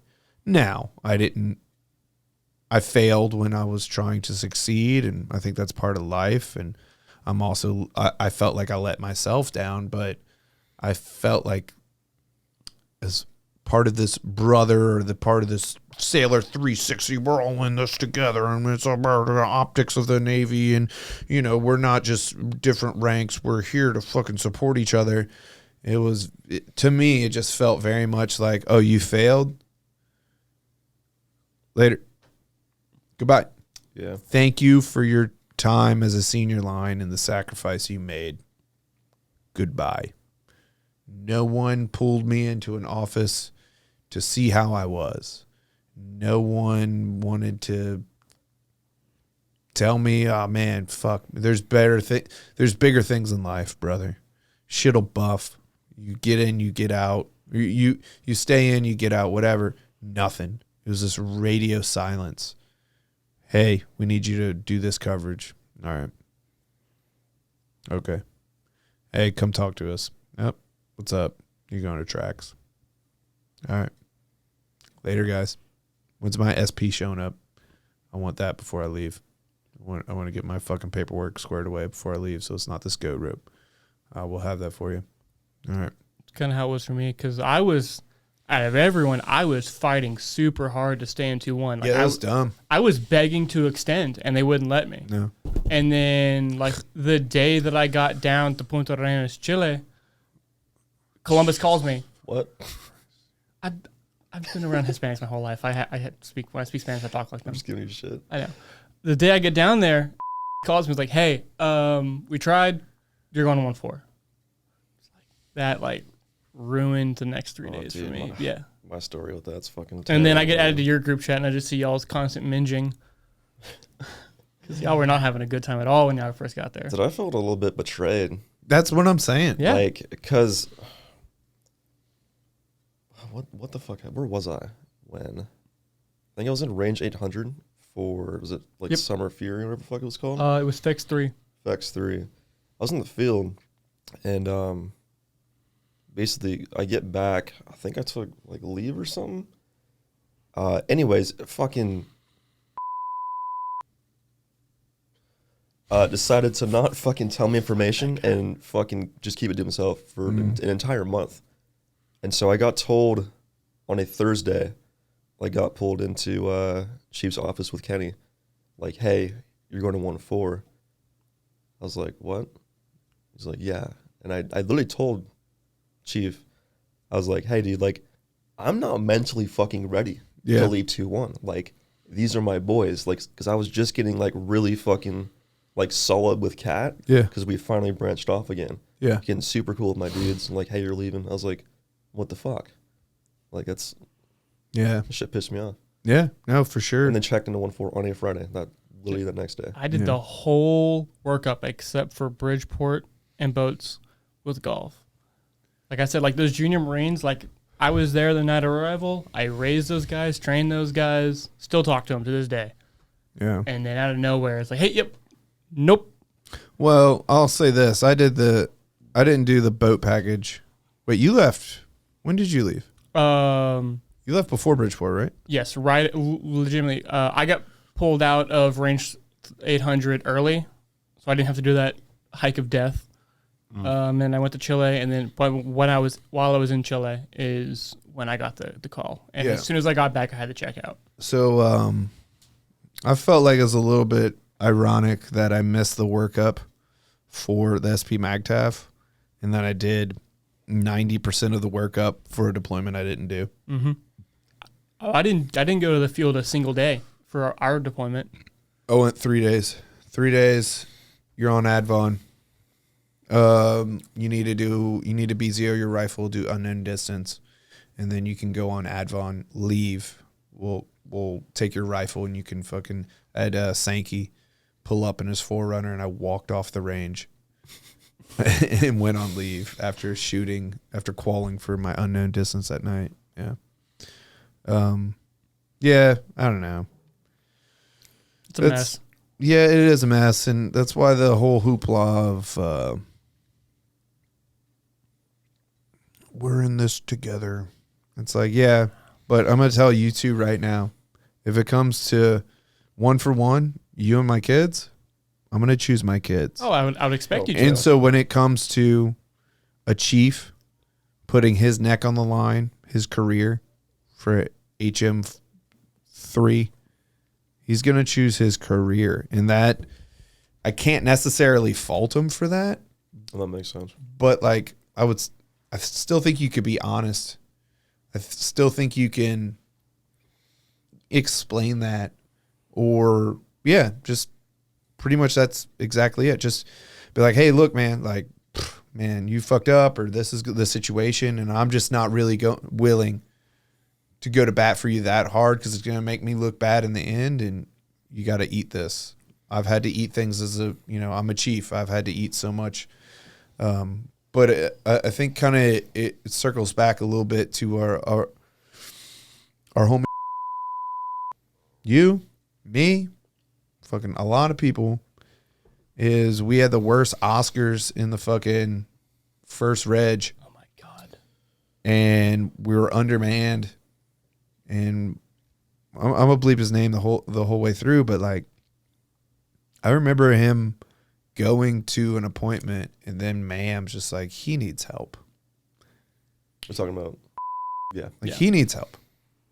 His friends all died in front of him. Like, it continued on our deployment. Right. It's still an issue. And I approached him about it. I'm like, dude, you need to take care of yourself. I know you don't like this shit. He told me clearly, he's like, I don't want to do this shit anymore. I'm like, well, you need to go to. He's like, well, I'm like, well, the name of the game is schedule the appointment, and then you go to the appointment and you either get pulled out of the field for 3 hours and sent back, or you just don't go, or you do half the field or whatever. Younger dude, younger rank, didn't happen that way. But I just think it was so, I don't want kid gloves. I don't want the battalion to be like, are you okay? But at the same time, like, let's be realistic. There's going to be a lot of people with underlying issues for a long time, the rest of their life, that don't necessarily want to come out or are going to be prevalent in the next 30 days. Oh, okay. They made it past 30 days. They're all good then. Like, no. The rest of our lives, a lot of people aren't going to find out about this until the outside the military. That's when I had issues, when I was outside the military, when I moved away from my tribe. And I just think it was so silly. Hey, ranks move on, people move on. We had a chief, and then we had another chief. He got promoted, and then we had another chief. But the last one that came in just felt like a tax collector. Like, you're doing this. Was there any workaround? No. Okay. Yeah. Goodbye. Thank you, Chief. I don't even remember his name, actually. I do. Sorry, what was it?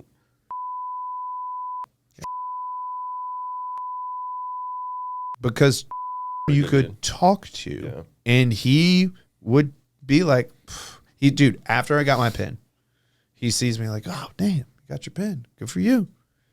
Man, when you were getting your SP, I was really pushing that you didn't get a SP because you don't necessarily have to get a SP. It's command discretion. Also, not suggested for retention is command discretion. I got both. Wow, man, that's really cool. You didn't have to do, I could understand one or the other, but you're fucking up my quota. You know I'm trying to go to Texas. You know I'm trying to re-enlist. And you're just not recommended for retention. Especially with how retention is now. Right. So I got an explanation from this man running into him in a parking lot. I would get explanations from senior chief all the time. And I just think that's such a key thing to being a leader. And I've been in leadership positions. I was your senior line. Look, I don't necessarily want to do this to you, but there's no other option. And here's the scenario. That makes me, when I'm in your position, so much more willing to help you out. Benson was my senior line, and he would say, look, I don't give a fuck, but Chief is telling me you specifically better fucking be there, or it's your ass and then inherently my ass. Yeah, everything was always very clear working for you. Like Monday, new hit list hit. By Wednesday, it better be done. And then like you'd hit up randomly. It's like, hey, we have this coverage coming up. Hey, we have this coverage coming up. Hey, we have this field up. Olvera, you're going to take this day. Stanford, you're going to take this day. I'll take this day. And we'll just work it out. It was all very clear. And I like, dude, the communication into him was fucking superb. Oh my God. It was so great. I knew things were coming 2 months in advance. Well, that was a frustration I had when I was a Marine, is that, hey, no one gets off on this Friday until all your GMTs are done. Well, how long did we know about these GMTs? Probably since last year when the deadline was, established from when I completed it. But you tell me this on a Friday morning? We could have been chipping away at this. You could have given us your own internal timeline and, hey, no, you guys aren't fucking secured on a Monday. No, dude, I want to fucking drink and fuck on a Friday. Like, what are you doing to me right now? But and I would talk to the officer. It was about this. I was like, I don't know like how much it would really change things, but I think it would be useful, especially for prospering, growing leaders, to be brought into the company office and see how the bread is made. Because once I was senior line and seeing how much went into getting a range, scheduling the range, making sure the RSO was qualled, making sure the OIC was qualled, getting the ammo, making sure the ammo driver had a driver's license for the vehicle and then an ammo driver's license. It's a lot. Going to get the medical equipment, going to get the ice, going to the chow hall to get the ice, talking to the retards at the chow hall about how I have to wear a hairnet to go get the fucking ice when I'm in a fucking... if you wear your 8-point, they leave you alone. Getting to the range, setting up the radios, getting in contact with long rifle, getting long rifle to put you in a hot status, training status, in a hot status, in a cold status, going out to inspect the range, getting back, getting everything back into the right place, getting everybody secured and buttoned up for Liberty, and then putting him out. And then first sergeant gets a call at 10 o'clock at night because dumb shit got a DUI. Like, there's so much behind the scenes that fucking old Lance Cooley isn't seeing. And I feel like, again, not for everybody, because there is bricks that are just bricks. And you can, do you remember Figs? Yep. Yeah. There's just Did you know Figs? Oh, thick neck. You talking about Dude, Ahmed. Ahmed's best Fig, friend. right? Yeah, Ahmed grabbed Figs at the first range. It was a pistol range, or the pistol range, but they were shooting. It was just like, this, Ahmed, because this dude's different. Hey, Figs, come on. I was like, what did you just, he's like, dude, he's something off about him. I'm like, Hey, man, Ahmed, hey, what are you you're talking about? saying this dude's off? Old Was thick neck. Steve's fucking interpretation, like, what's the fuck we're looking for? Like, imitation of him? Yeah. Dude, so fucking funny. Yeah. Holy shit. There's bricks out there that you can teach them the lesson over and over again. They're just not going to retain it. But then there's a student named Colsar. Do you ever remember Colsar? I don't. Colsar is a college graduate. He's a meritorious corporal. He's a boot, and this is his first deployment. But like, I feel like someone like him, taking him behind the scenes, the Warno for the fucking, all these things, these officers are just chipping away at their keyboard, and you never see that. Yeah, there is a beauty to just fucking, I just want a gun.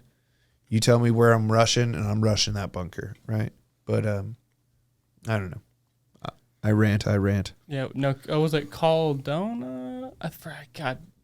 Cordona? Cordona. Yeah, I always called him Macho Man because while we're out there training, Castaneda played that song on him. So that's what I remember by. But like, dude was a genius. And it got to the point where like, all right, dude, like, you're always here while we're training. You're going through Valkyrie now, and he wanted to, and like, turned out to help. Dude needed blood. Oh really? Yeah, he took a ball. It's Whitaker's story, but he took a ball bearing to the neck and was walking away, just casually walking away like this. Yeah. Spraying blood everywhere. But yeah, The story is fucking insane. Yeah. I'm not Crazy. gonna. This podcast has really helped me a lot because I had a sort of survivor's guilt from deployment. Yeah. Because I was the only one out of me and Ollie that weren't there in golf. And so like this podcast has really, really helped. So it's interesting. So I was chipping along doing the podcast, and HKI didn't come up too much. It came up a little bit with Rod and Rambo, and the first one back, they didn't have the vaccine, so they didn't go, so that didn't really come up, and these podcasts would be few and far between. And then certain people like Huck and George didn't really want to like harp on it. I'm like, that's fine. I don't want to. But it's a weird thing. What I'm trying to say is I really did truly push it to the back of my head. And then I did the podcast with Gunny. And I really started like that sensory, really started to remember a lot of the things that were happening in it. Like, and also like the only times I would drink would be on the podcast, and we get pretty drunk. And so like, that was actually, it wasn't hurting me, but it was like kind of therapy where I would kind of have to sit back and think about some things. And especially like I'm editing the episode. And so I'm also like for the second time, the third time reliving these things. Dude, there was funny things that happened, but also horrific things. Yeah. I don't know. It's an odd thing. And the survivor guilt, I had it with my brother. My brother died. He had a substantial investment. He built a house from nothing in New Orleans, and it sold for a lot. And he only had 2 blood relatives, and he that split in half was enough for a normal house. And I remember one of my friends was telling me, like, man, I wish I had that. I was like, are you saying you wish your brother died so you could have money? Do you hear what you're saying? And I had to talk to my parents about it. It was this hard. And then I've talked to, I swear this is all coming to a point, Gunny and this guy Justin, talking about like the get some factor, the fucking doing the thing, fucking being in combat, or as a corpsman, like responding to a real thing. You want it for yourself. And I think I even equate this to like kind of coming up with means and then, feeling some way about it, and then, but wanting that fully for my kids. I want to go through combat. I wanted to do the thing. I've always wanted to do the thing. I rejoined the military because I wanted to be a SEAL, and I wanted to go do a more honorable thing in my eyes, is what I thought. But then you don't want that for other people. You want to protect other people. And it's such a polarizing thing in my eyes that I want this only for myself because I think I can handle it, but I don't want it for my juniors or my peers because I think it's so detrimental to them. But for some reason, I think I'm good enough for it, and I don't think there's going to be any repercussions. That's something I really saw in Ghost after deployment, is the major division in the juniors and seniors. Because like before deployment, all of us are like, oh yeah, let's kick doors. And after deployment, it's like, okay, we've taken casualties. We know what the actual price of war is. Right. And you see all the seniors are kind of like solemn when they talk about Mount and all these other things, like, hey, if you don't do this, you'll die. If you don't do this, your friend will die. And all the juniors are like, oh yeah, that's badass. Like, let's go get some. And all of us are like, no, like we actually like understand, like when we're teaching these things, like, no, like our seniors told us, like, yeah, if you do this, it has consequences. But like, no, it actually has like real consequences. Yeah. Not just speaking the words, but real life experience. And that was, so I grew up, I joined the Marine Corps when I was in 2009, and things were kind of winding down.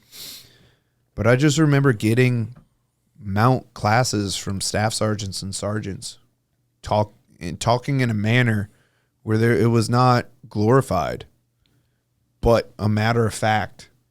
It was Staff Sergeant Nickham that said, you want to win a gunfight? Get a bunch of friends with guns. That's the most important part. Have more guns than the enemy. That's a huge factor.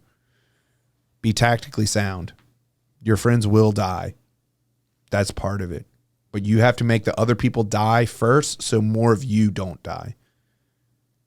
And you could just tell the way this person was speaking. There was no, I'm cool sauce McGee. It was just a matter of fact. And for me, learning those lessons from that person was a pretty wild experience, but made me take it more serious.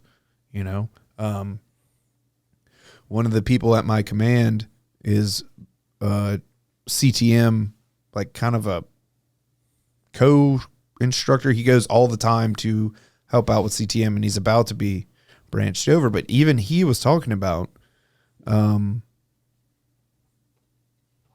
we haven't been in combat for so long up until this thing, unless you're on some special thingy somewhere. And some of the instructors, in his eyes, are talking about a thing that they haven't experienced, but they're trying to give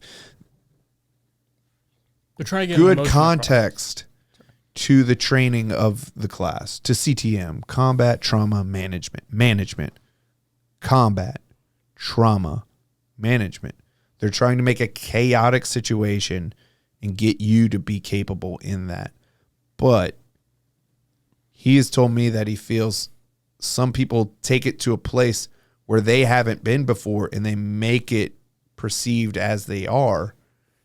And students will come up and ask people like, oh, where has this dude been? He goes, that dude came from fucking 31st Mew. Yeah. That dude was at fucking Portsmouth. He's a 5-year E5. Like, he's good at instructing, but they're trying to add an emotion to a scenario that they don't know. Yeah, but it also might be hubris. It might not necessarily be something that's necessary, but they're almost like not telling you about the head gasket issue on a Chevy Cavalier. They're just not mentioning the fact that they really haven't done this, but they're instructing in a way that they have. I don't exactly know where I'm going right now. I mean, is that like a bad thing though? Is it? I don't know. Because again, you're an instructor, you're trying to give the best scenario, the best training. And that it's a haze fest, right? I didn't finish it. I want to go. You went. Mm-hmm. Did you go? Yeah. It's a haze fest, right? Mine I don't wasn't. think mine was too bad. But isn't that the point of it? It is. To put you under stress and yeah. make you react with your medicine. Mm-hmm. Oh, right? they make TCCC hard. Yeah. They're trying to overwhelm you, and it's basically a mass casualty scenario or in a combat scenario where you're getting shot at, and make you apply the skills you're supposed to know and have your heart rate jacked up, right? Is it a bad thing? I don't know. I could see where there's pros and cons on both ends.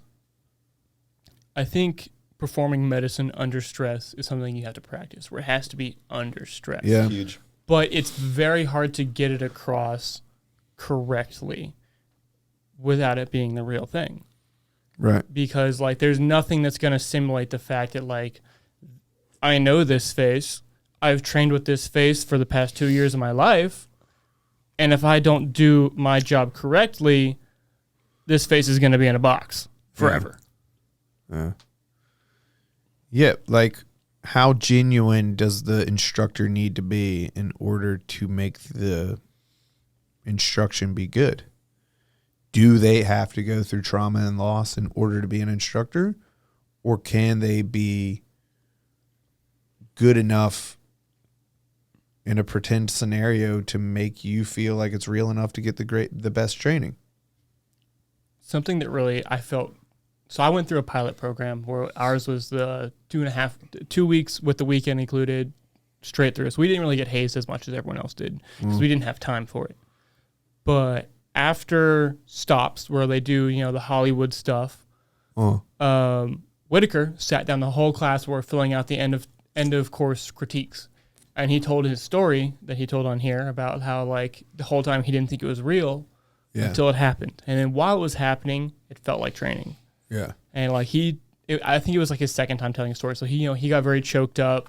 It really hit the class hard. And it kind of, like, you went through this whole course where it's stressful and tiring and all this stuff, and you hate it.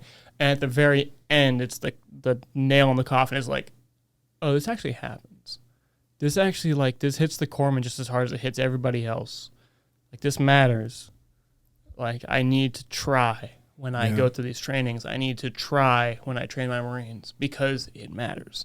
And I think his speech really, really helped sum up the whole course. The give a fuck factor. Exactly. The buy-in. Gunny Tate talks about buy-in as being a senior leader. Giving people the resources, the ammo to care. Making them give a fuck. That football coach that, because some people wind up becoming corpsmen. They didn't necessarily, I wanted to be a SEAL medic. They're not called corpsmen, and they used to go to Tulane, Louisiana, where I'm from, like 45 minutes away, and train in the 9th Ward of New Orleans with a lot of crime. They essentially get their PA degree. Yeah, kind of. They become paramedics very quickly in the back, like this very illegal program, but it's like take these dudes, put them in the back of an ambulance in 9th Ward, New Orleans, and like let them learn quickly on people that are dying. So it did want to do medicine, but corpsman wasn't number one pick. And then you have people that truly just like, what's a corpsman? Sure, fine. And then they're green side and like, I don't really like this. And then they're CTM and they don't give a fuck. I would say it's rarer, but you do run upon people that are just like, I don't really want to be a corpsman, whatever. And like for me, it's like, dude, you could have been a PS. You could have been safely doing paperwork for the rest of your career and like promoted quickly. So that buy-in I think is important. And then I think personal experience. And have y'all seen the show The Bear? I haven't. No, it's the one that I think Dylan's talking about that. It's on Hulu. It's about a restaurant, and this dude has like a Michelin star, which is this whole thing. Well, he has this guy on there that they call cousin, and he sends him to like it's not real restaurant, but he sends him to the best restaurant in like the world. And for the first 5 days, the guy is polishing forks. That's all he's doing. And he's getting frustrated. He's like cursing. He's in like this whole like outfit with the white top.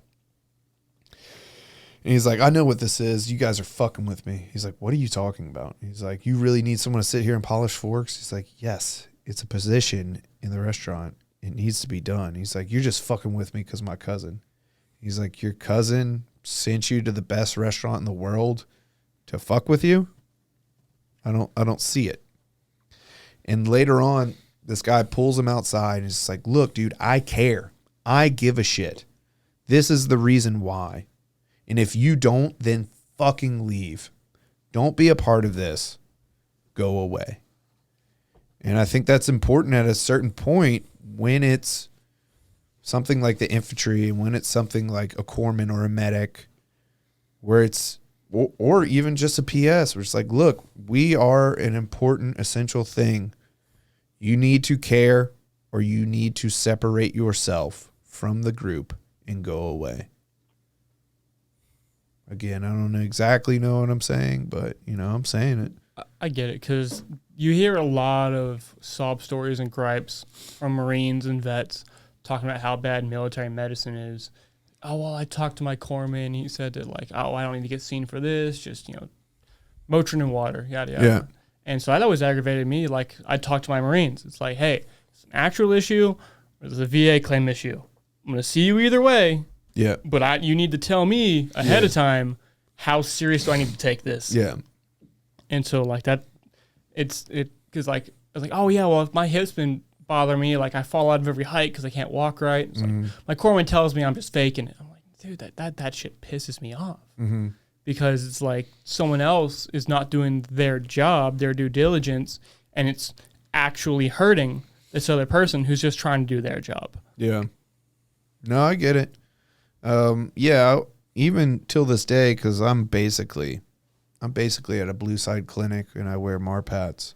I see sick calling patients daily. Rarely I'll go off and do some slough off fucking coverage, but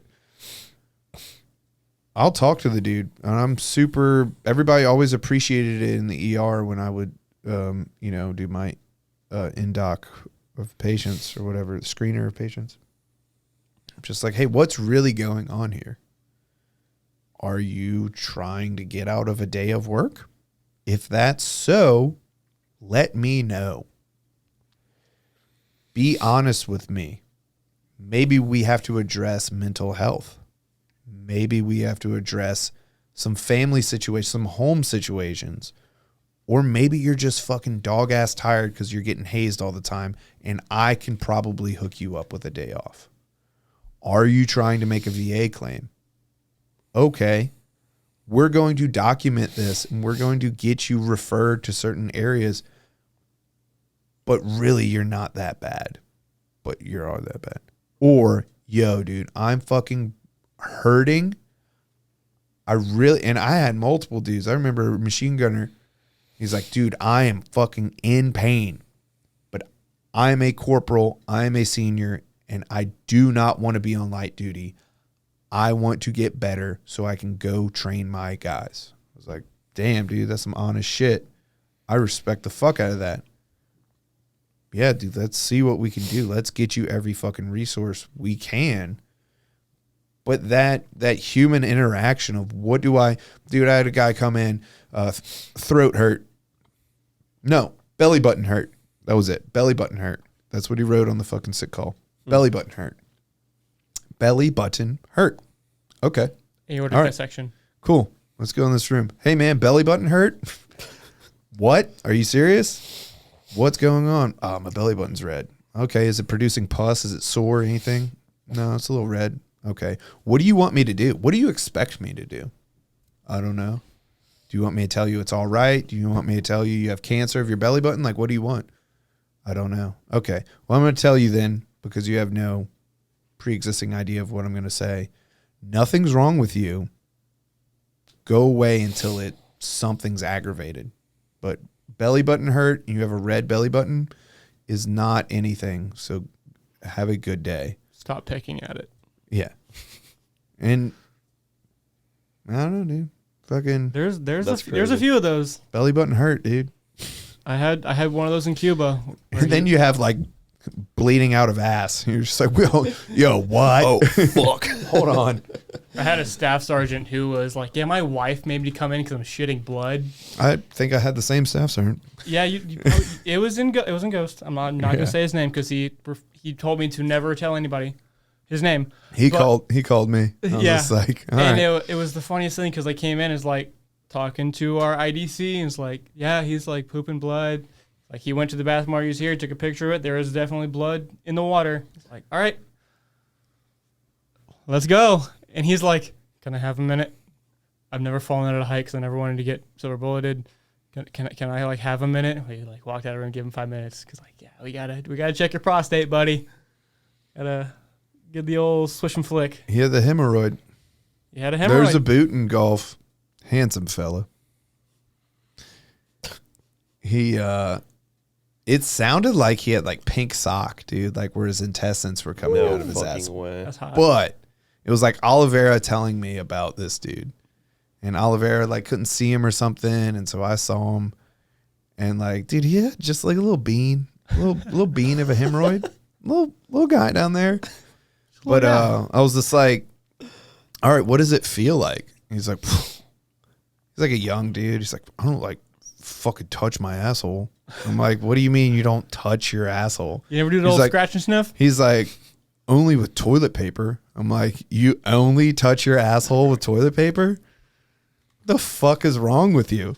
I don't know. That's just, maybe y'all are the same way, but like, I just thought like he's so insecure about his sexuality that he can't even palpate his asshole to see if he has a fucking Nothing hemorrhoid. wrong with that. No, I don't. You can fucking put a fist in there. I don't Shit. think there's anything wrong with that Got either. there pretty easily, yeah. You can probably get this in there at this point.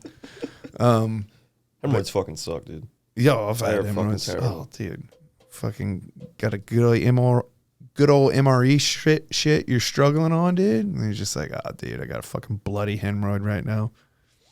You know, it's a weird one. Diarrhea giving you a hemorrhoid because you're just sitting on the toilet so much, shitting so much that your like asshole's like prolapsing. I don't find that attractive, by the way. What? Porn with girls' assholes fucking blowing No, out. dude, I hate like everything anal. Oh, really? It's disgusting. Well, no, not that, but it's off-putting. Like what the internet is becoming. It's like, again, I'm kind of becoming old, but like I'm also, Jesus Christ, I'm also like trying not to watch porn, and so just the shit that's like out there. Dude, it's prolapsed assholes is what we're on right now. prolapsed assholes. Yes, prolapsed assholes. Gotta live Red Y'all Sox. probably saw that a lot in church. Anyway, you gotta save it for God. We have a 1-4 group chat that is the unofficial. And on deployment, that like, got so bad. Like Dude, there was mafia one- executions, like double fisting up to the elbow. No, It I get mad when things like that get, but like when Huck posts his shit in our group chat, that pisses me off. Yeah, I'm it sure got he'll watch this video and then post shit, but it just pisses me off. And then him and like kind of the same thing y'all are talking about, but like it was like an echo chat, like an underground echo chat. And it was like George and a few other people and like Huck laughing about it. He's like the only one laughing. And I was like, so are y'all just constantly sharing y'all shitting in toilet? Like that's, I guess. Did y'all watch Jackass? Yes. No, actually, I didn't. Any? What? I've seen like clips, but no, I never actually watched the show. So it came from a magazine called Brother or Big Brother. And it was the same crew of people. And then they turned it into a video version, got a contract with MTV, and it's called Jackass. oh no, I've never. But the magazine just turned into just like shit and dicks, dude. It's just eventually just shit and dicks. Just a dick and some poo on something or There's a fork and some poo. Well, that's like all like what Steve O is now, right? It's just like dicks. Then Jackass and all that is just kind of turning into shit and dicks. It's just like, how many times can I get knocked in the nuts and it be funny? Yeah, a lot. And yeah, it's pretty fucking funny. And that's what I was so impressed about. Like, I think it was the first movie. Like, oh, dude, you know, they did 3 seasons of Jackass, and it's kind of like, it's a little dry. And I was on the 31st Mute in Japan. They showed it on base. Jackass, I think, won. And I just remember how fucking funny it was. I was like, man, they did it. I haven't seen the most recent one, but just shit and dicks, dude. When is it actually kind of gay when you're just like constantly sending photos of your dick? Like, oh, see, you can see my dick right there. And also there's a bowl of shit in the back. Like, I think this is kind of gay at a certain point. Yeah. We were literally talking about Jesus' dick last night. Yeah, we were talking about it. He wasn't fucking sending photos in the chat. That's fair. Kind of wish you would. I know, right? It's impressive. Do it. You've seen it, right? No. Not in person, but you haven't seen photos? No. I haven't Dude. either. It's like an 8.5. I was just hear about it. And he's kind of a skinny dude, right? So it's just like this fucking... He look... Like a tripod. If you've ever watched porn and you've seen like a slightly like not a muscly dude, which is kind of a hammer. Yes, I have a subscription to Blacked. Yes. Okay. What? No, I don't, motherfucker. He's saying awkward shit in the corner over there. Yeah. What'd you expect? He just, you know, he's just, it like doesn't fit his body. It doesn't seem like it's just fucking this python, dude. Good for him. I had a Dude, Hawaiian in boot absolutely. camp. Good literally could not be me, but good for him. Yeah. Why couldn't it be me? His poor wife. I'll never be him. I know, right? Just generic white guys, dude. Unplayable characters. Hey, You ever think about the fact that like you're the only person that can see out of your eyes, but I'm sitting right here thinking I think about that crazy shit all the fucking Yeah. time, bro. And like, Yep. I swear there's like some people that just like are not real. NPCs. Yeah. Our chief was an NPC. 100%. 100%. Hands down. Yeah. Not a real You person. catch her glitching in the broom closet, just like keep running into the ball.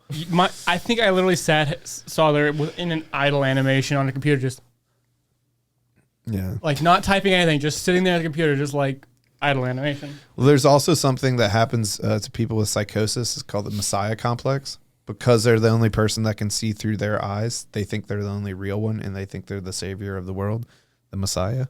Isn't that kind of a crazy thought? That was wild. Yeah. I could never be a psych tech. I could. I found that Well, that'd interesting. be super interesting. Yeah, I also had psych issues. So I'd be in there after a month. I'd be my own patient. Well, most do. Like most yeah. BHTs like end up getting like super depressed and like offing themselves. What's that called when you're like surround yourself with certain medical conditions and then you develop it yourself? It's not. I have no idea. My uncle's like that. No, what is it? There's hypochondriac. Hypochondriac. But I think there's also another thing where it's like you actually do develop. I don't know. Maybe it's hypochondriac. no idea. Maybe what's the thing where like the prisoner's empathy. The only other one I can think of is like Munchausen's by proxy, but that's like my daughter has autism, even though she doesn't, and I want to feel special because my daughter has autism, but she doesn't. There's one where the prisoner. It's like a prison guard complex, and then there's another one. They did an experiment on people where they had 2 groups of college students, and by no means did they select anybody for any special, but they split them up. One was the prisoners and one were the prison guards, and almost instantly, the prison guards started treating the prisoners like shit. And I remember when I was in processing through the Navy, I got in trouble for like leaving my door open and being in underwear, and like a senior chief walked by. It was like this big thing, and they're kind of treating us like shit. And we talked about that, about like, dude, you treat these Marines like shit. They're gonna act like shit. You treat Navy SEALs like adults. It's so weird how Navy SEALs take care of things and act professionally and don't need their hand held on everything. Well, they're treated like adults. But you have 1,600 guys in barracks room, you wind up treating them like fucking more like prisoners than you do like adults. Another rant, sorry. In middle school, we had to study the Holocaust. Tell me about middle school. we had to study the Dude, Holocaust. you will get me kicked off of YouTube if you talk about the Holocaust right now. Okay. We watched a movie. We watched a movie called The Wave. Okay. I don't know if y'all have seen it. No. And it's one of those prison experiments, but it's like, hey, this history teacher started a movement. Okay, you're going to be my security officer. You're going to be a president of this, The Wave. And they had like a little, like, it was like a salute where they did like a wave. And it got really, really bad in the high school where those that were part of the wave were like complete assholes to people that weren't. And at the very, very end, there's like, yeah, the leader of our movement has actually sent a video to us. And he played a video from, you know, the dude with the funny mustache. And like, it's one of those like big reveals like, oh, wow, like we've really turned into like Nazis here. Like we're treating our fellow classmates like shit because they're not following these little stupid rules that we made up along the way. All because this history teacher was showing like, well, how would your neighbors like turning each other in like this? Like how would that would never happen? And then he proved that it happens very easily to like anybody. And that's a bad thing? That's a whole nother podcast. Just making sure, because I don't want to speak for all y'all, but y'all are against domestic violence? You actually asking that? Well, I'm just making sure. Are you pro or anti domestic violence? Anti. Okay. Well, Yeah. So I was watching the TV and a football player was telling me I shouldn't hit women, but up until that point, I didn't know. I thought that was okay. You know? It's situational. It turned out he beat the shit out of his wife in an elevator, but he had to tell me I shouldn't do that as well on public television. So I was just making sure everybody else was anti with me and not pro. Why do you keep looking at me? Can't look at you. Okay. No. I don't even have a wife. I can't beat my wife. Speaking of men, how's Ashley doing? Ashley's doing great. She can still kick my ass. Yeah. So on deployment, him and his wife Yeah, a little bullied backstory. me into talking to his wife's best friend.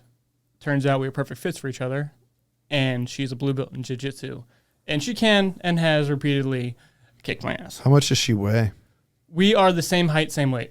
What the fuck? She is 6'2", She 170. have a fucking penis? No, I've checked.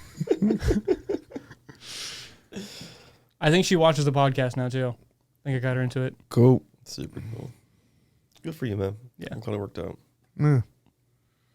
Hey, remember that one time and I think y'all were both gone, but we were in Bridgeport in the underground chat and we lost 2 Marines in the woods and you decided to tell us about you broke up with your girlfriend? I mean, it's And not... then we immediately kicked you out of the chat? No, you kicked me out of the chat when I sent a picture of the toilet that 1-5 left us. No, whatever. Yeah, you're being annoying as fuck, Dude, that was dude. atrocious. God. Yeah, no, I mean, I was with her. Yeah, I was going through some You're shit. like, yeah, anyway. And we're like trying to pass fuck word. these 2 Marines. Yeah, fuck those 2 Marines. I just broke up with my girlfriend. Like, shut the fuck up. I was going through some shit. I needed somebody to talk to. It's called booze, dude. with Yeah. it. Yeah. Just drink your problems away, dude. What are you even doing? Yeah. You surf? Do I surf? Yeah. No. I tried it once out in the Gulf of Tonkin? Aden. Oh. Yeah. What the fuck is that? The Gulf of Tonkin? No, Gulf of Aden. Yes, but yes. Oh. It's near Yemen. Okay. Yemen? What the fuck? Yeah. Just Okay. casually. Undisclosed. Undisclosed. Allegedly in Yemen. Yeah. Yeah. That's where you try surfing? Yeah, the Gulf of Aden. Whatever the fuck it's called. But you grew up here. No, dude. Never even been a real beach dude. Really? Swear. Do you had high school buddies that were or anything? Like skaters, anything? Just mostly sports, dude. Well, sports, dude. Baseball for 9 years. Did you put a lip in and Put a lip fucking in, throw the whole fucking- thing around? No, actually. No. It's a good kid. Oh. Yeah. You went to private school? No. It's the 2 worst schools ever. Oh. Shit, dude. You talk about how people make fun of Californians. And I think that's hilarious. I thought you were joking when I first met you in core school. You're just like, what, bro? I'm like, wait, where are you from? Oh, Dude, fucking here. fucking Vista, dude. I fucking wherever, sorry. But Escondido, but it's okay. Same dude, shit. you better get it right, dude. I'm from fucking Chula Vista, dude. Fuck you up, dude. Fucking, you trying to rep your set, bro? Oh, I'll sick my 7 cats dude, on you trying to drag race fucking Volkswagen buses, dude? Like mine's got 35 horsepower, bro. Fuck. Fucking dude, you better not rep those shoes around. I'm barefoot. I know exactly. That's my fucking shoe gang. What's up with that? What? Do you witness that? I witnessed that. What?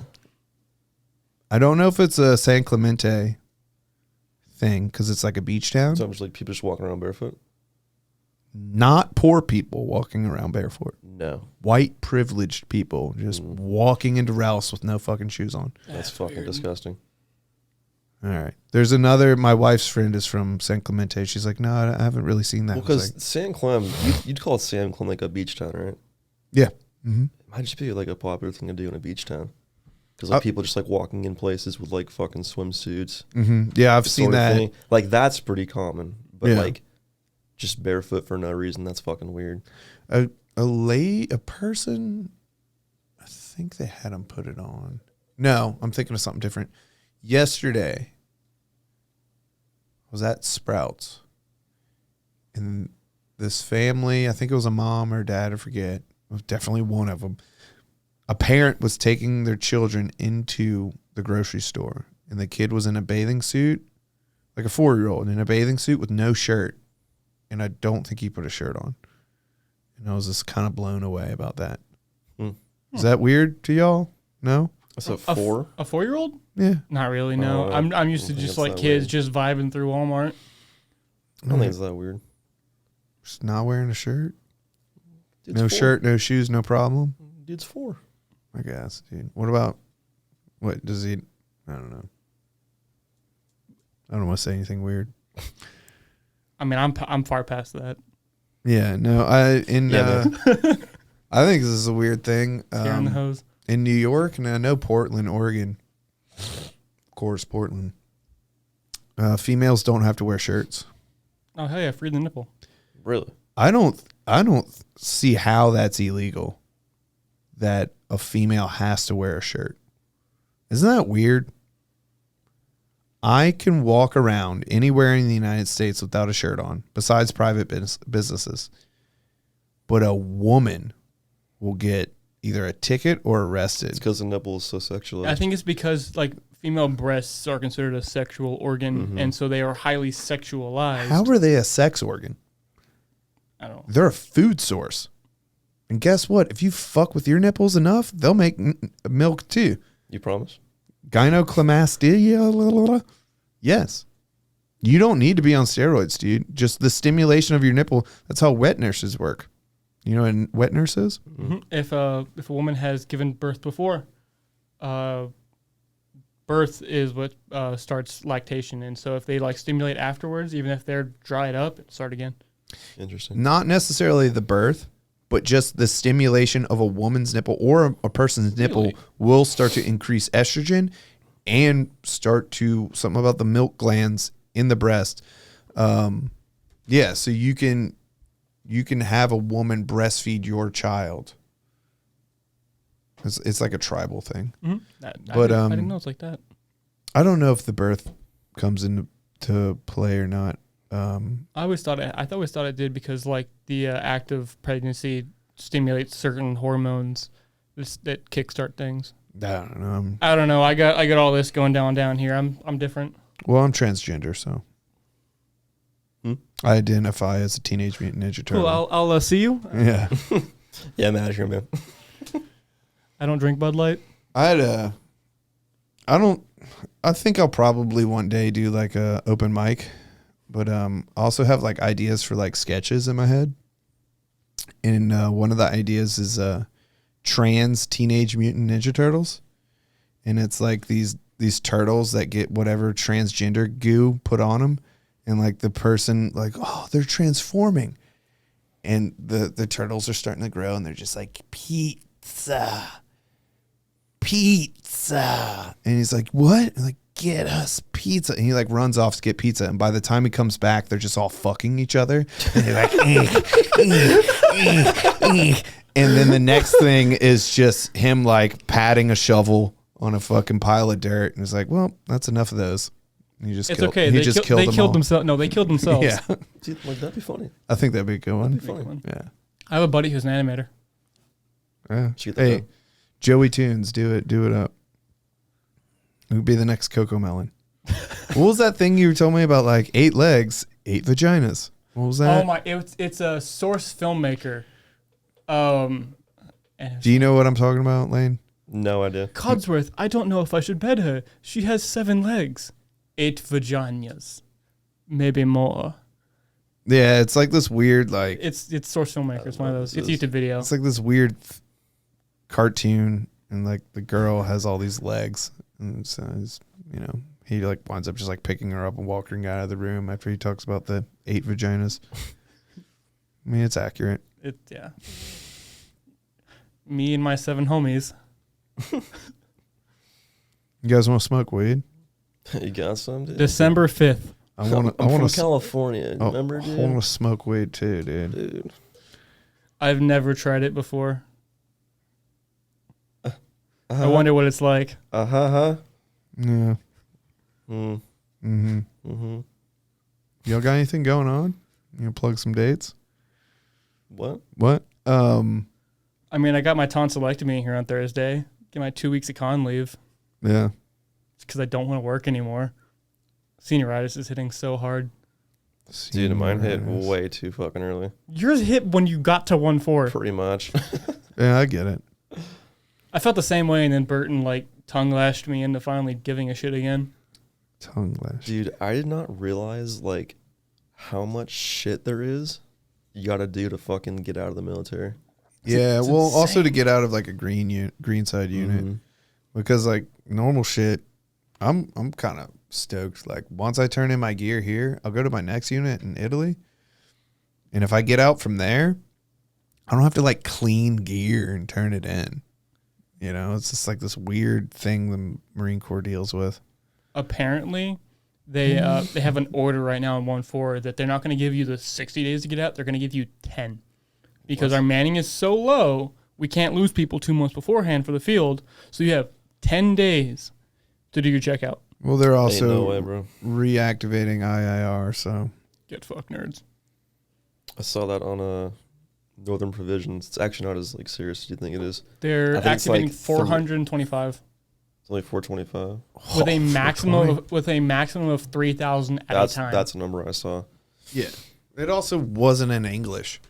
It was in some legalese bullshit fucking that I read it, and that was just it was just right above the technical spectrum where it's just like, dude, y'all aren't speaking normally. You're saying weird shit. I kind of get what's going on here, but what the fuck did y'all just say? I didn't pass the bar. I can't read this. Yeah. Yeah, and I do believe what I said to stand true. Like when I got out of just ignore them. When I got out of the Marine Corps, they contacted me twice with the phone number I had on record. One was they were telling me to go to a job fair in New Orleans, and they said it was mandatory. And I called and was like, hey, I work construction, so, if I don't go to work, I don't get paid, and I work on a crew, so if I don't show up on this Saturday, like, they're going to be pissed. And they're like, but it's waiverable. Like, well, I'm like, yeah, but that doesn't work like that. Like, all right, you're good. And then another time, a recruiter called me and asked me if I wanted to go be the subject matter expert machine gunner at a reserve unit. I was like, no, I'm interested in recon, though. But I never met up with them. And then I changed my phone number. I moved to Oregon, and I never talked to them ever again. And I joined the Navy, and it didn't seem to be an issue. So if you just ignore them, they will move on to the next person and not really worry about you, in my opinion. No. My opinion could be wrong. See, whenever the draft happens, if you just move deep into the woods, they'll never find you. I think you just need to storm the Capitol at that point. Just like We need to do a lot of things. Oh, I remember. You used to be kind of heavy into like the conspiracies. Are you still into that? Dude, no, I got way too deep into it Yeah. with my friend. This is like before I even joined. You pussed out? I used to be like super like anti-military, believe it or not. Do you remember like talking to me in the old BAS, the 1-4 BAS about shit? Yeah. And I was just like, dude, you have to stop talking to me. Yeah. Yeah. Yeah. I'm gonna lose my clearance again. The deeper you go, it's like insane, dude. Like it actually like maybe like kind of depressed. Yeah, so that's like, exactly what happened. So I had a realization, like, okay, if I do research and I find things that are so damning, that are so appalling, right, of these extreme negligence and misuse of power, of the Clinton's body count, of the Epstein who fucking didn't kill himself, of all these things, which I do pretty vaguely believe in, right? But if they have such ultimate power and disappearing power, and I fucking unscathe something, and I'm fucking trying to tell people, like, who am I to not just be fucking disappeared, right? Exactly. But I'm not a journalist, so I don't think I'll really get that far. What's really going to happen to me is I'm going to be so depressed in the way the system works, I'm going to give up on trying to do anything in the system, and I'm just going to be a depressed person. So I try and stay away from the news. I try and work my algorithm in YouTube. I'm training Instagram. It's so funny. You have to train the algorithm. I'm training the Instagram algorithm to not show me anything I don't want to see. And I stay away from the news. And there's a few people, one person, Steven Crowder. Did you ever follow him? Yeah. I had to kind of quit listening to him because every day the world's fucking ending and this party is fucking over that, and the Republicans aren't really true Republicans, and they're all in the China pocket. And there was a local radio show, I think they're out of Houston when I was in Louisiana, called Walton and Johnson. Same thing. It was like satirical and funny and stuff, but also like, oh, this thing's happening over here. No. And like there was so much fragmented news of like death and doom.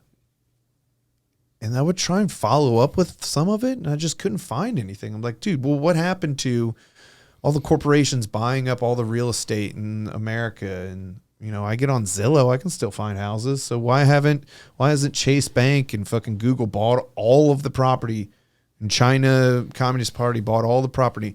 And there's these things that like kind of these earworms that kind of get into my brain that worry me. I can't do anything about. So I have to let go and kind of like practice kind of like a meditation of like, I am who I am in the world, and I have to be the best I can be and make. It's a huge waste of time. Yeah, honestly. Huge waste of time. And what I've kind of, because I got really deep into that, I've still been deep into that, is I realized like there's all this stuff going on up here. But like my life is really only down here. Yeah. So like this is what I can affect. This is what I can do. Exactly. So like I'm gonna make my peace. I'm gonna make my home, and like all this stuff might affect me, but like at the end of the day, like I realize like what I do is not gonna change that up there. So I'm gonna keep doing my shit. Yeah. And if it comes down and affects me, I'm gonna push back where I can. Mm-hmm. I'm gonna realize it's probably not gonna go very far because my name doesn't end in Stein. Well, yeah. Wait a minute. Yeah, go into Wikipedia early life. You'll have a lot of fun. No, I'm good. But like it's you just kind of have to like mentally disassociate from it. Yeah, you kind of find your zen. You gotta everybody has to find out what works best for them, right? Talking about the fucking submarine under the ocean. That's hilarious. There's a board. Yeah, there's a board of underwater craftsmen that voted and all said that it was unsafe and sent it up to the proper chain. It's just like, what's funny to me, what I take out of that is that there's people that care so much about underwater crafts that are on a board of associates that have a reporting authority. Gotta get a real job. And it's not get a real job. It's just, I don't care. I don't give a shit. But there's also people that don't care about podcasting. They don't care about the cameras. They don't care about Yetis. They don't care about whiskey. It's just something. Okay, so Joe Rogan likes cars, right? Jamie Vernon, who's sitting right there. No. Jamie, his assistant, is now a multimillionaire because of Spotify deal. And Jamie doesn't care about cars, but he has a Tesla Model X, which Joe Rogan's like, that's a cool car. He's like, it gets me to A to B. It's comfortable. Jamie likes shoes. Joe Rogan doesn't give a fuck about shoes. Joe Rogan says it keeps things from hurting my feet. and I can walk in them. And Jamie likes Jordan and Dunks, and he thinks they're a cool fashion item. And it's like these two different spectrums. They both have a lot of money, but one has a different priority over this one. And it's just such an interesting thing about like what people care about, what gets you through the day, what motivates you. I don't give a fuck about underwater. You're not getting me in a submarine. I don't care.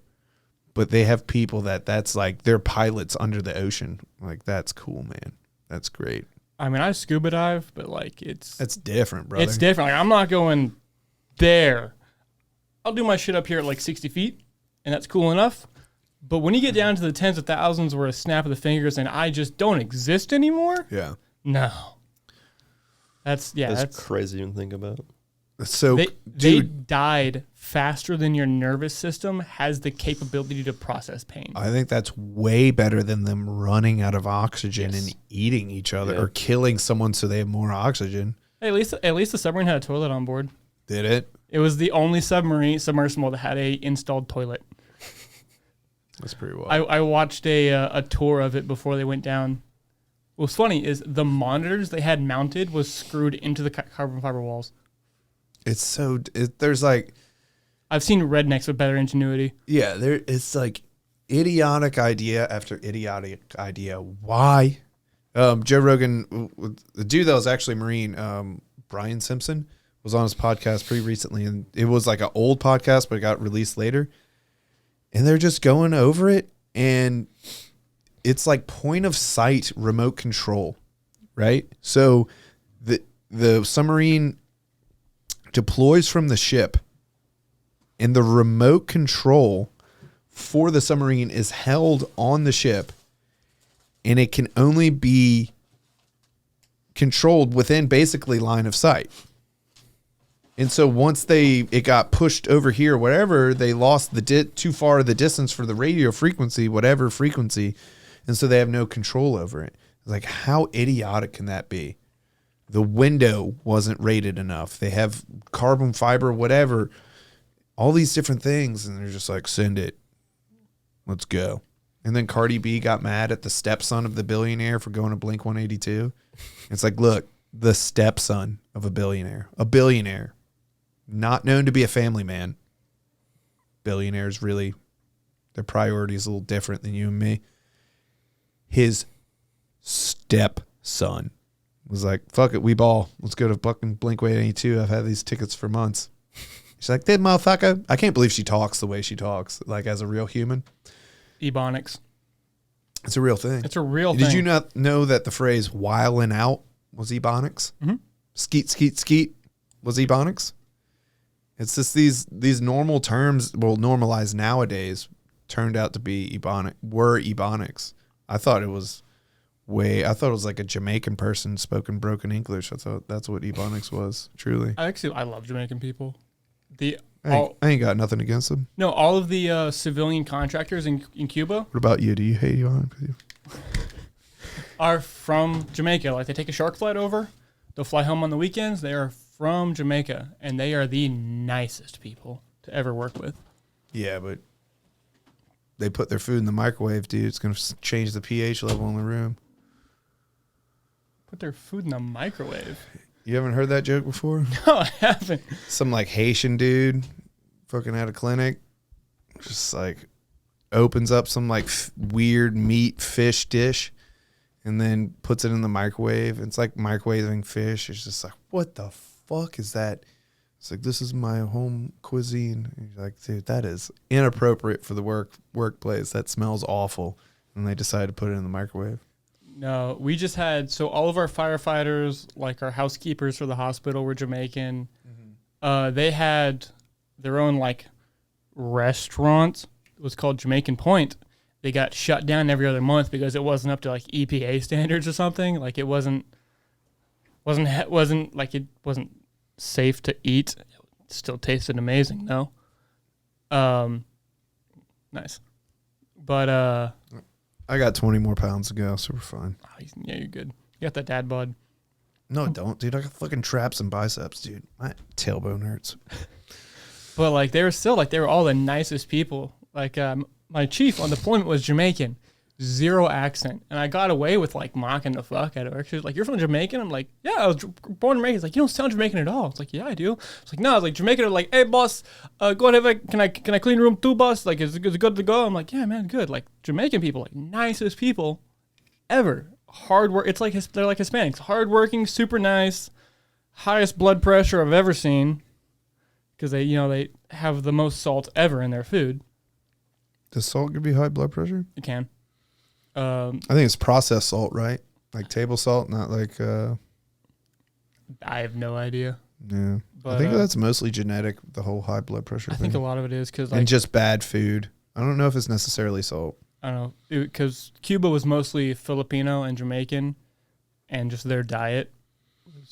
I had a dude that actually had a full blown stroke because his blood pressure was so high for so long. He blew a blood vessel. Yeah, I don't want to be offensive. Truly try not to be. But would Jamaica be considered a third world country? My point is, from talking to them, it sounds like it's second world because the gang violence there is extremely bad. Yeah.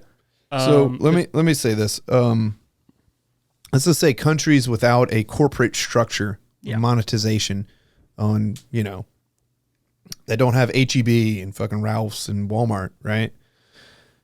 Countries that mainly persist off of their actual own farm and crops usually have a more holistic, healthier diet. Like Mexico, like beans and rice, it's a complete protein, right?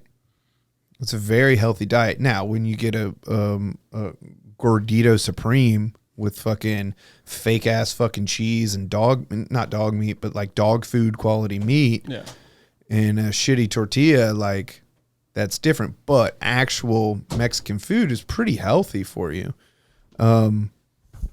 So I'd be surprised if these people from these countries that are living off of agriculture are actually, their blood pressure is high because of their diet. Well, I feel like these countries. Can you pull that curtain? I'm ignorant. I'm not a nutritionist. People call me doc, but I'm not really a doctor. I went to 3.5 months in medical school. Please stop calling me a doctor. 3.5 months of, I don't think it's medic school. Yeah, core school. Yeah, medic. It was medical training. Yeah. My kid, we're pulling out of Ralph's, and he's like, "Look, doctor." And I was like, "What? What are you saying, doctor?" I'm like, "Oh, you see the red cross? It says doc. You think that's a doctor?" "Yeah, doctor." I'm like, "I'm about to blow your mind, buddy." I pulled out my CAC and was like, "Look, it's daddy. What does daddy's card say?" "Doctor." I'm like, "Yeah, I'm not though, bud." But anyway. I am not a pediatrician. Dude, I used to be like PALS and ACLS. ACLS? ACLS. Yeah, ACLS and PALS qualled.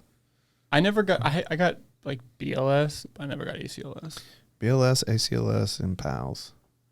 But I think they didn't do me diligence in like, I tried hard in the program, but I really shouldn't have passed. But they hooked me up and passed me, like to get me a qual. But like, I had no business, I don't feel like that is a detriment to the Navy. It's like, man, this guy's trying really hard in Corps school. I think we should make him a corpsman. It's like, no, I think this person should fail and find a different avenue that doesn't depend on people's lives. That's one thing I struggled with because like going through like an 800 program like we did, there's a completely different Didn't go through a program anyway. But like there's a completely different mindset where everyone there is like an A-type personality, super try hard, kind of took everything very seriously. And you get to Corps school, and it's all people that kind of rolled out of bed, joined the Navy. It's like, I don't know what a Corps man is, but I'll do it. And they show up to Corps school, and they kind of half-ass their way all the way through it. And like my dad was a medic in the Army in the 90s. Name drop. I took it very seriously because I understand the weight that comes with our job. I had to deal with this my first deployment. And so like Tacoma beast. I understood the weight behind it a little bit because people's lives are involved and stuff. Like it pissed me off. People were just like, "Oh yeah, well it's just circulation."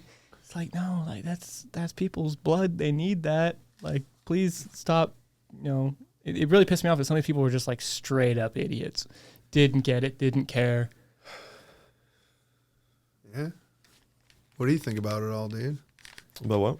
You used to be pretty good at, the TCCCs and the Valkyries. Yeah, I'd say I'm pretty proficient. That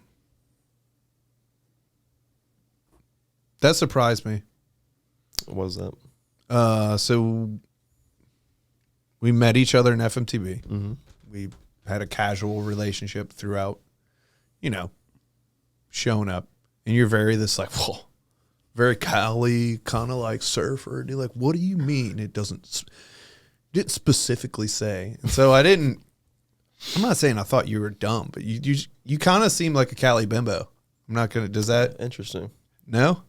Nah. No? I don't think so. You're a total himbo. You think so? Is that a word? Himbo? Himbo. Okay. What does that even mean? And then It's the guy version of bimbo. Like the beefhead, I go to the gym. Airhead. Okay. Like an airhead, Yeah. right? Johnny Yeah. Bravo. Yeah. And I can then get behind that. when did you go to CTM? CTM, that was that fucking Before it was January. Before or after? January 21 before. Before. Okay. Yeah. So you go to CTM, you don't get kicked out for COVID, and then you pass. Mm-hmm. And then you go off, you go do a special thing we can't talk about. And I remember you're showing up to Cat, right? To be in like Cat Red, Cat Purple. Was when we got back? We're like blended together. And we had some like heat deck, even though it was cold as fuck in the morning.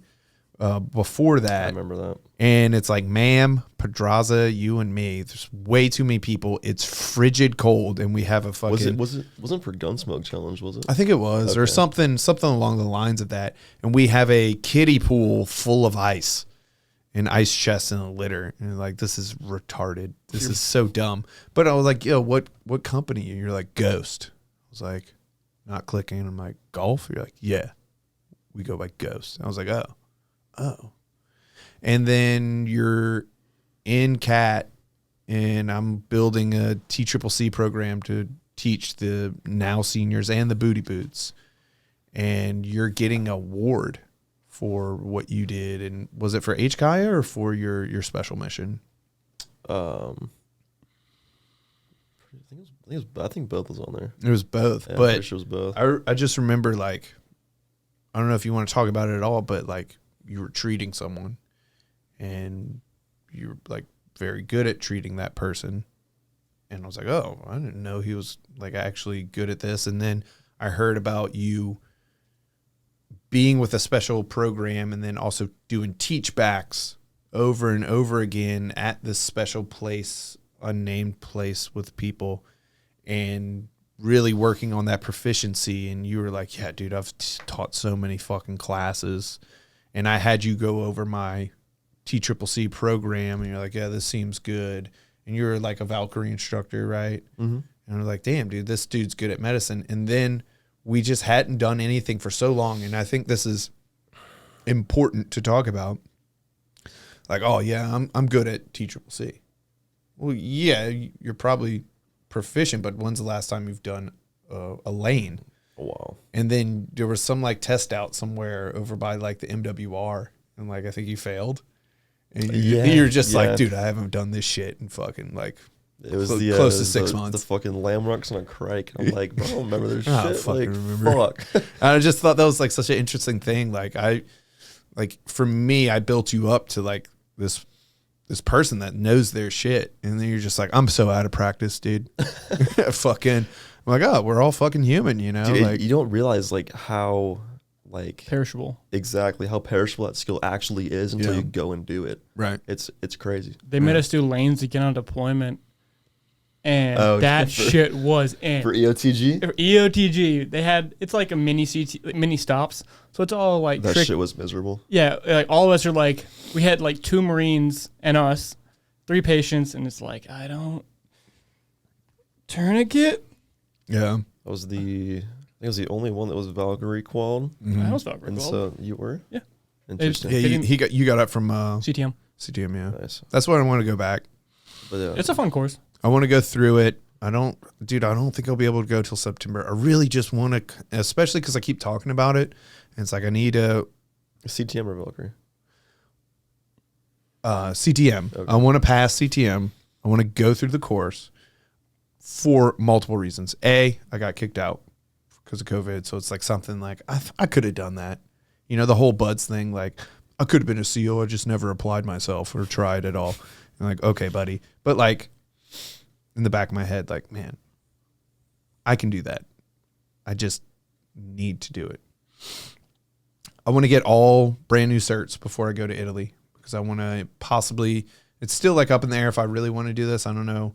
The instructor staff, the seat training. So if I have Valkyrie instructor, TCCCI, BLSI, a few other ones they told me about I could get.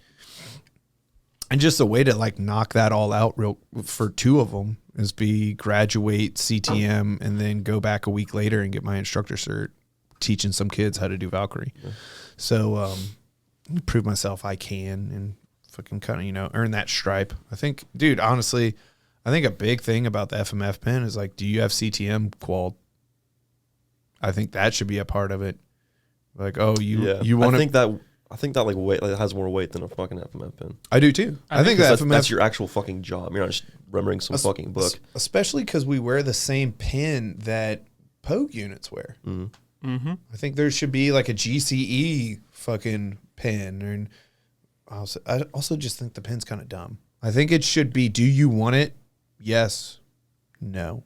Does it look good that you have it? Yes. Is it a bad thing you don't have it? No. Well, I've told everyone this. There's not really like an incentive to get it anymore. No, it's only a punishment. Yeah, the pin is that purely you're punitive. forced into. Mm-hmm. You either, I chose to go green side. I don't know about y'all. I did. Yeah. But because I am going to wear Marpats, it is now only a punishment I am forced into if I don't get an FMF pin. It used to be points on the exam. Pins used to be points. Well, like, okay, fuck yeah, dude. I want to make more money. And I think that's another thing people don't talk about. It's like, do you want more money? Yes. Then study for your exam. Put effort into getting an EP. Do this, do that, do that.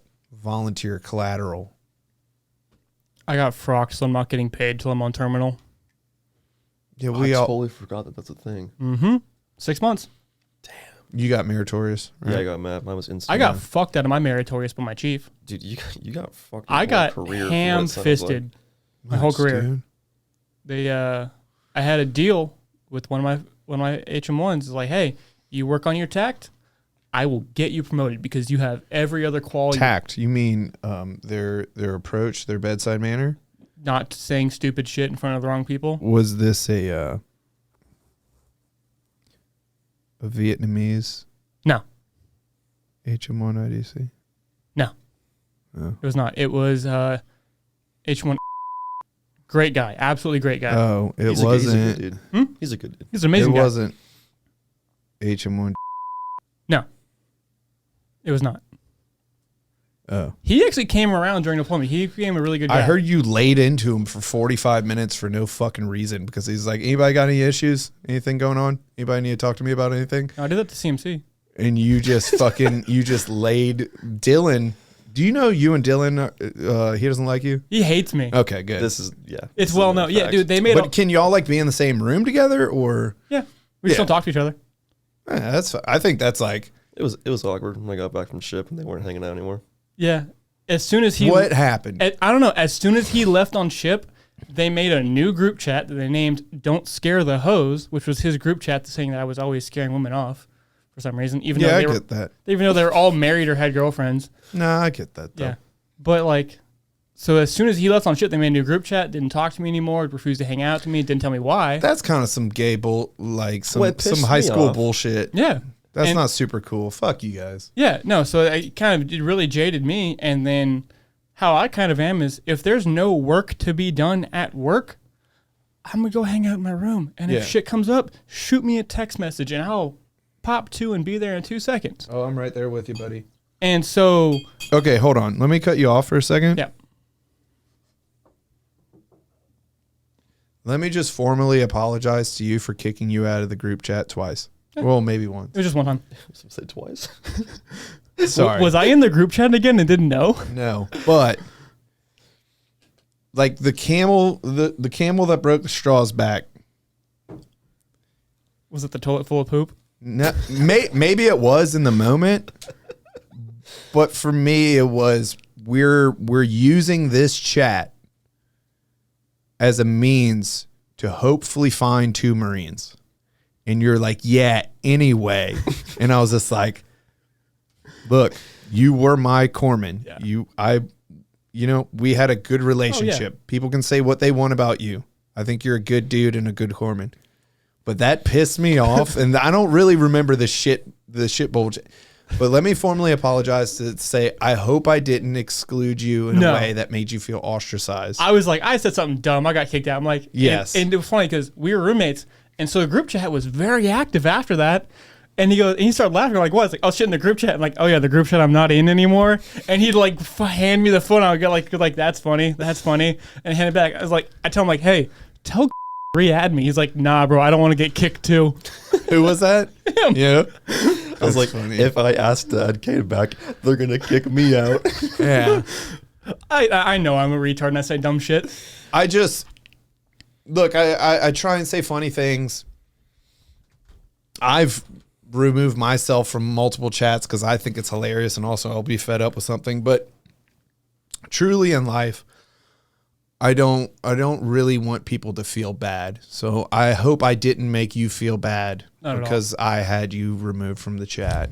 And I did want to sell you a t-shirt, and maybe I brought you back because of that. But I think you do add to the chat, and with my occasional banter, and then everyone shits on me. Yeah, and also like I think I know you well enough. Like, who's Blake hosts? I'm just like, shut the fuck up, you dumb motherfucker. And you're like, what? Someone has to say the stupid shit. Yeah. So long as you don't get super offended of how hard I go back at you. No, absolutely not. Anyway. I mean, I am an only Dylan's child. a bitch, so what? But yeah, no. He's a good dude. Like I was saying about my map. I had this deal with my HM1. I was like, hey, because like I say off the cuff shit that would get him in trouble. And so I really was working on that. And so he was like, yeah, I won Sailor of the Quarter. Thank God it was a paper board, so I didn't have to go through all that extra bullshit. But I did the practice boards and all that. Real bearing and speaking. Yeah, no, I went through the practice boards for all that stuff, so I had to, and I did really well on those. And then map season comes around. And I was talking to him. I had sent him 3 brag sheets. Apparently all of those were for Sailor of the Quarter. And so, or Blue Jacket of the Quarter, because I had no rank. And so right before he's about to go on ship with Layne here, no, he was on the LHA, so not with Layne. Right before he was about to go on ship, our chief gets a bug up her ass towards our HM1. It's like, hey, you're no longer in charge of the map quotas. He is. And he passed all the information. It's like, hey, if you want to get mapped, fill out all this information yourselves. Because I don't know how to do it. I don't want to do it. Yeah, that's an annoying thing in the military too. And so I was like, oh, hey, Aaron's taking care of me like he promised. I'll get mapped. First Martiv didn't get results for the longest time because we didn't get quotas. Our CMC fixed that. Yeah, later. Yeah, I got it. And then map results came out, and I'm like, 2 dudes, my juniors, picked up. I'm like, hey, H1, what the fuck happened? And he's like, oh, I don't know. And then I went and talked to H1. He's like, hey, what happened to my map package? He's like, you didn't have a map package in. Like, the fuck do you mean I didn't have a map package in? So we had like screaming match after screaming match. And then he formally apologized to me. He's like, I fucked up. I led you on with this promise. It didn't happen. And then the HM1 thing is like, but also you could have just done it yourself. Yeah, but you didn't know to do it for yourself. Exactly. This is a point of contention. Exactly. That I go to tracks. I'm technically TAD to tracks. And they'd say, hey, you and Kung need to give us, they're very good. Very good. You and Kung need to give us your brag sheet. Well, I have a relationship with has been my senior line, and also he's been at HM2 while just grab one yourself. While hold on, I'm still drinking my beer. I was a senior line as well. Thank you, babe. So he is savvy to everything I've done. probably even more so to the fact than me, because I'm not really tracking my ranges. I'm not really tracking these certain things. I'm just doing my job proficiently. I'm not making sure I count the fucking. Dad'll tell me where I need to be. I don't keep all the caps from my every time I do an IV, or I don't keep the caps from every time I give a vaccine in order to count them at the end of the day. So Trax says, hey, we need a brag sheet. I text and call, hey man, like, dude, I have a write-up for an award that the XO of Golf wrote for me. I have my SP write-up, which is block 43, which is most of the things I've done. And I have some other stuff about Bridgeport. Maybe it was in there. I'm not sure. But can I give this to you and you just write my eval? Yeah, man. I don't see an issue with that. Go talk to the LPO Trax. Hey, 2-1 is, they're good on the brag sheet thing. We're solid. Me and my HM2 got it figured out. All right, man. You say so. Cool. Life goes on.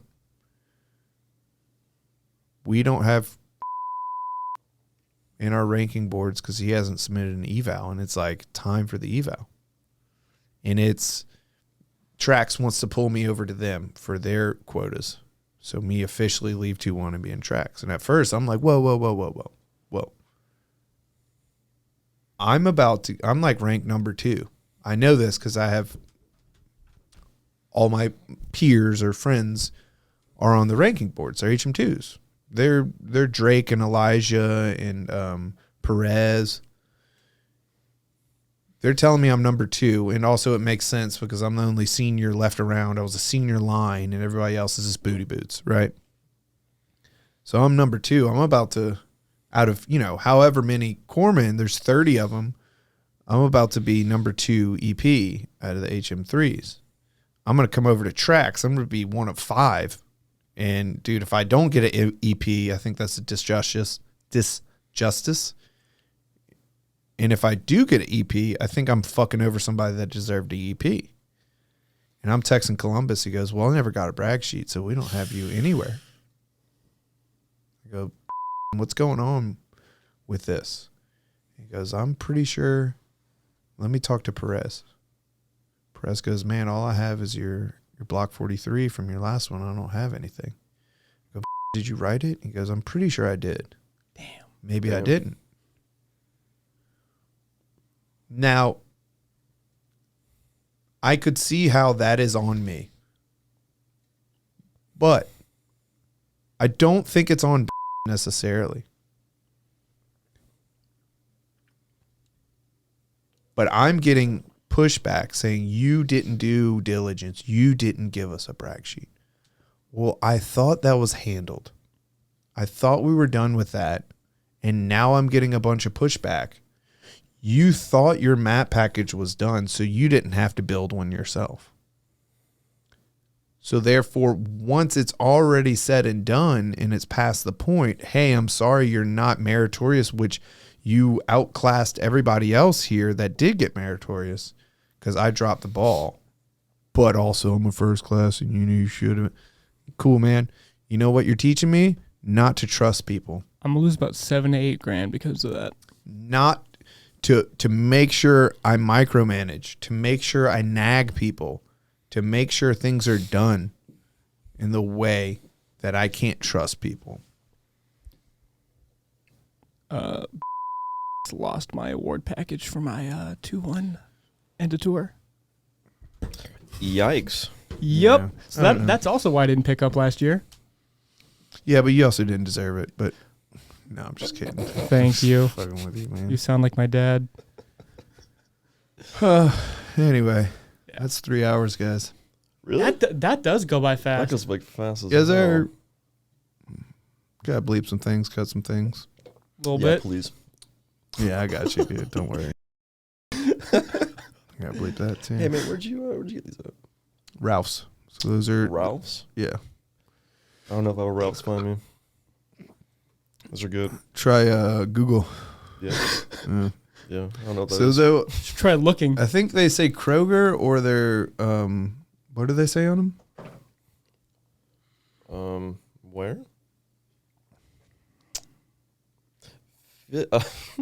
Fizz, gee whiz. Give me the fucking thing. Crazy. Take it from me. Wait, Layne, you can read? What are you talking about? Since when? It's always. I I'm think smarter these than are. you.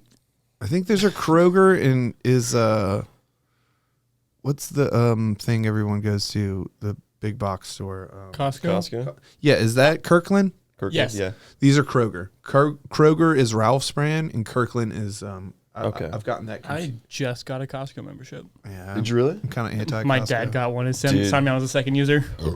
Out of nowhere, he emailed me, is like, hey, go get your ID. Game changer. We haven't had one close to my house long enough. Do you get gas?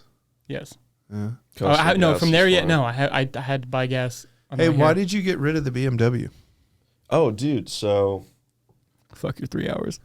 you know how. You decided you started wanting to use a blinker? Or?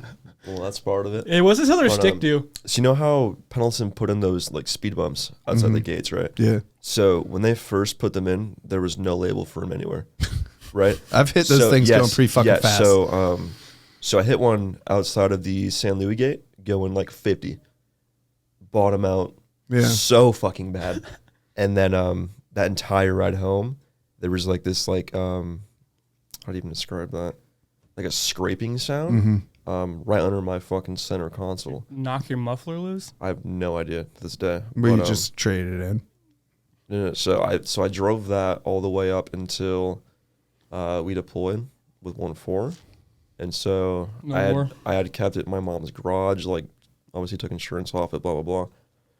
And I came back and found out that she only drove it like one time, which like should be fine. It'll buff. So the scraping sound, to my surprise, actually wasn't fucking there for a little bit, and then it came back, and then the AC just totally shit itself. Yeah. Like nothing but hot air. And then I was getting around that 100,000 mile mark on it, and just so happens that exact year like starts shitting itself around that mile range, and so I wanted a fucking cross track for a while, and so I went to Subaru. I was like, hey, how much can I get for this? And they just fucking paid it off and then put it towards the new car. You decided to come out of the closet. What'd they Yeah. give you? I think it was around 5. But you didn't have it paid off. No, so they paid it off no, and gave you sorry, 5? Sorry, I owed like probably 7,100 on the BMW. They paid that off and then put it towards the car. So it was around like 71. So you got credit for $7,100 I want to say credit. They like, just- towards your purchase. yes, Yes. Yeah, yeah. That's sick. it's super cool. We were so I still owe like $14,000 on my RAV4, which is basically a cross track. I don't know. Yeah, And like Toyota and Subaru kind of like cross pollinate in that way. they're very similar. Well, no, they literally build each other's cars. Oh, really? Yeah. So what is it, like a B86 and a Scion and a Subaru, whatever. It's like the 2-door. It's not the WRX or anything. It's all Sedan. No, coupe. So like a BRZ. BRZ, an 86 something, whatever, Toyota, and then the Scion, whatever. It's all three the same car, same engine, same trim. They just have different logos. Interesting. I don't know that. Yeah, the Supra has an engine by BMW. Bad. A couple other things, but like and then you can definitely see in the cross track in like the RAV4, it's like almost the same vehicle. Like Kung's Subaru Forester is like the same vehicle as my RAV4, but I got a COVID 0 interest loan on my RAV4, and I think we paid like 36 for it. I'm down to 14,000, and we were thinking, so going to Italy, we only get one vehicle. Damn. If we take the Tesla, we have to pay like thousands of dollars. Why is that only one vehicle? One per family, because they put them in a shipping container, Yeah, Oh, and really? it costs a lot of money to ship a I'm vehicle. sure like it does. that. Because fuck you, that's I why. had to do it for Cuba, so it's a fucking pain in the ass. So you only get one vehicle. The Tesla, you have to pay like a few thousand, maybe 10,000. I don't know how many thousands of dollars in order to download the new GPS for Europe. That's the only reason. And then, since it's American Tesla, if I have an issue and I take it to the service center, they technically aren't supposed to plug it in. But then like we read something online, like, yeah, they said I couldn't, and then they met me round back and they plugged it in and fucking everything worked. It was fine. Interesting. And then on top of that, we have that's paid for, and so we'll sell that and we'll get cash. And then the Toyota is just so reliable. It's fucking Toyota. Mm-hmm. Love it. And it's a 0% interest loan. So it's like I can't get a better loan than that. It's free money so long as I'm not doing stupid stuff with my other money. So we're going to take it over, but we were thinking about, since it's a little bit smaller, we have 2 kids, and we're going to be driving up to Venice, which is 8 hours away, and we're going to drive here, drive there.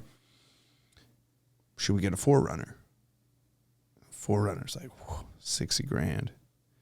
And I know they're that much. yeah, the one we want, I want a Pro. Oh, okay. I don't really need a Pro, but I mean, 4Runner is really just the Tacoma with the back on it. Realistically, yes, they're more rigid. They don't have leaf springs. Oh, okay. I don't think they do.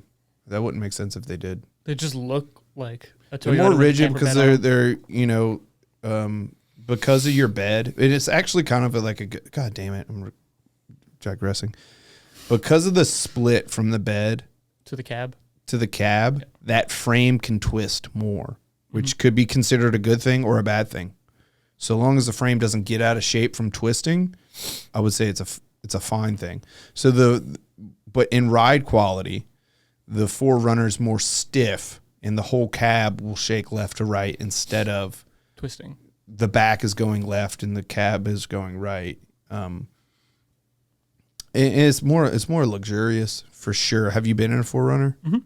They're more room, dude. I don't know how. You have the whole back seat. I feel like it is the same frame, but like somehow it's like there's way more fucking room. Well, it's because you have the entire bed worth of space to deal with. Yeah, I guess so. But anyway, I've had two 4Runners, and we were thinking about getting it, but because I owe 14, and if I turn it in, it would deduct 14 from my trade in, right? Or wouldn't it? Am I doing math wrong here? 14 should be at least value you still have left. what are you asking? But I owe 14, right? And if I trade it into Toyota and they pay off my loan, it will be 36 minus 14 because they have to pay off 14, right? Mm-hmm. And then 36 minus 14 is 22 to 60 grand. I would need a loan for 38,000. 38,000. And on TRD Pros, there's the highest interest rate, and they're not doing COVID 0. So we're just like, nah, dude, appreciate your time. Thank you. I have a 7.6 right now. Through Interest Navy rate? Fed. Interest rate. Isn't that a fuck ton? That mine's That's like actually like mine's like 2.4. it's actually like pretty like decent for right now. Like right now, it's pretty fun. Right to buy a now. car. Yeah. I got mine 0. I got mine 2 years ago for 2.4. I'm hoping that the Shout rates out go Navy down. Federal. Well, I refinanced through Navy Fed. It was originally like should- 8 or 9. You should check out USAA. I have USA. No lower for interest? No. Oh, damn, dude. Damn. Yeah. The rates are just that bad right now. Yeah, economy That sucks, man. shitter. What is my car payment like? $473. Ours is 600, but we'll be done in, I think, like 2 years. Mine's like 600 with car and insurance. It's super doable, which is Yeah. insane to even Yeah, think like, about. That's like half my monthly pay though. Yeah, What? also- Well, that's the whole Charger thing. E1 financing. And it's just like you Hey. get a $1,200 paycheck and $1,000. It's like, okay, for 2 weeks you have to live off $100. And Hey. you can do it with the chow hall in the barracks. I but- put 10,000 down and I have a 2.4. So it's a pretty good price for the truck I have because I got packages on that thing. There was a HN in my ER that had 45% interest. Ooh. No fucking way. Mm-hmm. What's that Civil Service Members What Act? does that come out to? Like, I mean, that's close to 50%. So he's adding a third of the price of the car. Every month. Yeah. that's insane. So doesn't that math work out? So there's the whole price of the car. Say the car is $50,000. He has 45%. Let's round that up. So that's $25,000 added to the cost of the vehicle. So yeah, 1/3. Yeah. 1/3 of the vehicle cost is interest. That's insane. Yeah, and he said the dude was prior military, he was prior police officer, He tried reaching out to his command and like, hey, I'm about to buy a car. It's the first time I've ever done this. My mother can't help me. And he said they're just like, fuck you, figure out yourself. We don't give a shit. And he thought the salesman was being like a bro and like looking out for him. And he didn't understand that what 45% interest was. I got the exact opposite treatment. Yeah. My salesman was a prior airborne. He's like, hey, you want to buy a truck? I was like, cool. Like I was looking at the TRD Pro or Premium. And he's like, you don't need that. And I was like, why do you want it? He's like, the speakers are nice. The GPS, like, you don't need that. You don't. How much are you going to use the sunroof? I'm not. Cool. Let's go look at the sport and the off-road. It's like, all right, because like, you going to do off-road? You're going to drive on the highway? I'm like, the highway? It's like, all right, cool. I'm going to make you drive the sport and the off-road so you can feel the difference. And then we're going to look at trucks. Yeah. So like, he made me drive the sport. I'm like, I want this. He's like, no, get in this fucking truck right now. Yeah, I think. And you can feel the difference with the off-road. I'm like, I don't fucking want this. So then we scoured the lot. There's a sold sticker on my truck. He's like, it's still here. That's your truck. No way. I stole some motherfucker's truck. That's awesome. I don't know about steal, but yeah.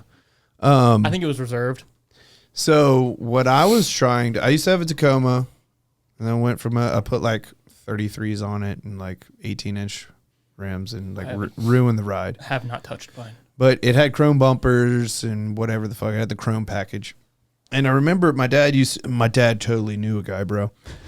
My dad worked for Microsoft. But I remember talking to the owner of a dealership, like, look, I want color match bumpers. I want a hood scoop. I want this. I want that. I want leather interior. And this is back before like leather was an option. It was like kind of an import option, weird thing. He's like, man, they just don't make them like that. And then they came out with the TRD Pro, but I had already moved on to a different vehicle. But for me, when they put the moonroof, the sunroof in, my head, I'm 5'9", but my torso is long, I guess. My head hits the bump. I rarely use my sunroof, and they leak. They're problematic. So I don't want that. But the technology package comes.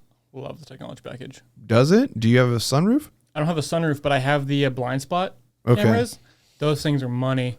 Okay, I guess what I did want was available. I wanted color match bumpers. Mm-hmm. I didn't care about a hood scoop either way. It matters. I didn't want a sunroof, and I wanted the technology package. I wanted the leather, but I couldn't have a sunroof because my head hit. And then I would switch out the rims and grill for the Pro style. So the Premium has the leather, but if you I went with a sport technology package, and that has the blind spot avoiders with the rear like radar camera thing. Do you have it's called eyesight in the Subaru? Do you have eyesight? What do you mean? I have that in my car. Where it has like the top down, I can see all the way around me. No, if you're not paying attention, it like kind of alerts you. Dude, it's insane. It's crazy. No, yeah, I backed into somebody. It is literally weeks ago. Drunk driving car. Like, no, I don't have that. I do have where if I go over the lines, it'll beep at me. The lane assist. Yeah, I have the lane assist, but it won't.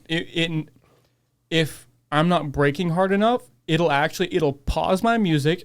I have the little tiny screen here, and it just starts flashing stop, stop, and it screams at me to just slam on the brakes. That has saved my life. That's saved my ass a couple times because like someone was braking hard and I realized. So I went from a 4Runner TRD Pro to a like 2012 or 16 Subaru Outback. It was like black badge edition. It was cool looking. And I drove it somewhere and it had the beep, beep, beep. Anytime I would get out of the lane, and it also had adaptive cruise control. Yeah. And I remember I got down to 0 miles per hour in Atlanta. And then I was like looking at my phone, and then it started to pick up from 0, and it just kept my distance from the person in front of me. And I did not have to pay attention in a bumper to bumper traffic. Yeah. It was amazing. But the Boxer engine was burning oil. And so I would have to add oil to the engine every once in a while. Mine cuts off below 27, and I hate it. 27 what? 27 miles per hour. My cruise control cuts off. Toyota, something like that. I hate it so much. No, I think I've still done the same thing. It just you have to be in cruise control. No. You can't start the cruise control at a low speed. It has to be started at, I don't know. No, because I've gone through SOI and he hit that 15 miles per hour and some goody two-shoes decides to follow the speed limit and it'll beep at you 3 times like do and you just see cruise control turn off and you feel the car stop. I'll go test it out I feel later. like you're after. doing something wrong. Yeah, I I don't feel feel like like that should too. be a thing. I'm gonna have a couple more of these test out my cruise control. Hell yeah. But Dukes of Hazzard. I would almost rather the beep beep beep lane assist because I have lane keep Oh, I don't assist have that. I have that in too. Yeah. in the RAV4, and it's Overbearing. I'm not comfortable enough because it's not as good as it should be keeping me in the lane. So I'm like going around It curves, is kind of shitty. and I'm just like kind of trying to muscle it to not break out of it, but like keep myself in the lane. And yeah, it's kind of shit. It doesn't work that great. And then I have a Tesla with autopilot, and like I fucking fall asleep with that motherfucker. Jeeves, take me to the airport, please. Hey Tesla, suck my asshole, please. How good is that Tesla autopilot? Good unless there's construction on the road. Okay.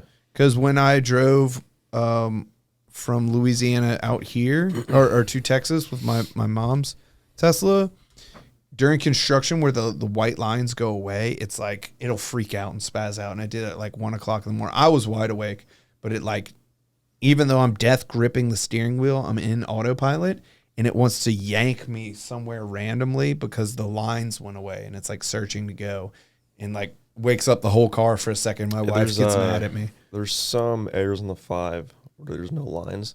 And even the Subaru where I kind of flip out for a second. Right after Oceanside.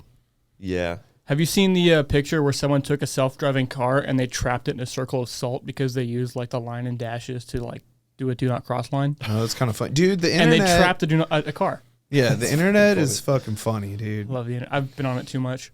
Yeah. Yeah. I got mad about Sorry this about whole, sending you so many reels. I got mad about this whole fake ID thing and like, because I found it on Craigslist. It's like, send us your info and a picture. We'll make you a fake ID. I was like, dude, this has got to be a cop, right? And I was talking to my buddy from high school, and he's like, yeah, dude, the internet's actually like a much safer place than when we were in high school. Mm-hmm. Like, you can't do as much sketchy stuff. Children are more protected. And I was like, yeah, but I just want to lie to Facebook so I can get my account unlocked. And I just need a shitty fake ID in order to trick them. And I don't want to go to federal prison. Why can't you just make a new account?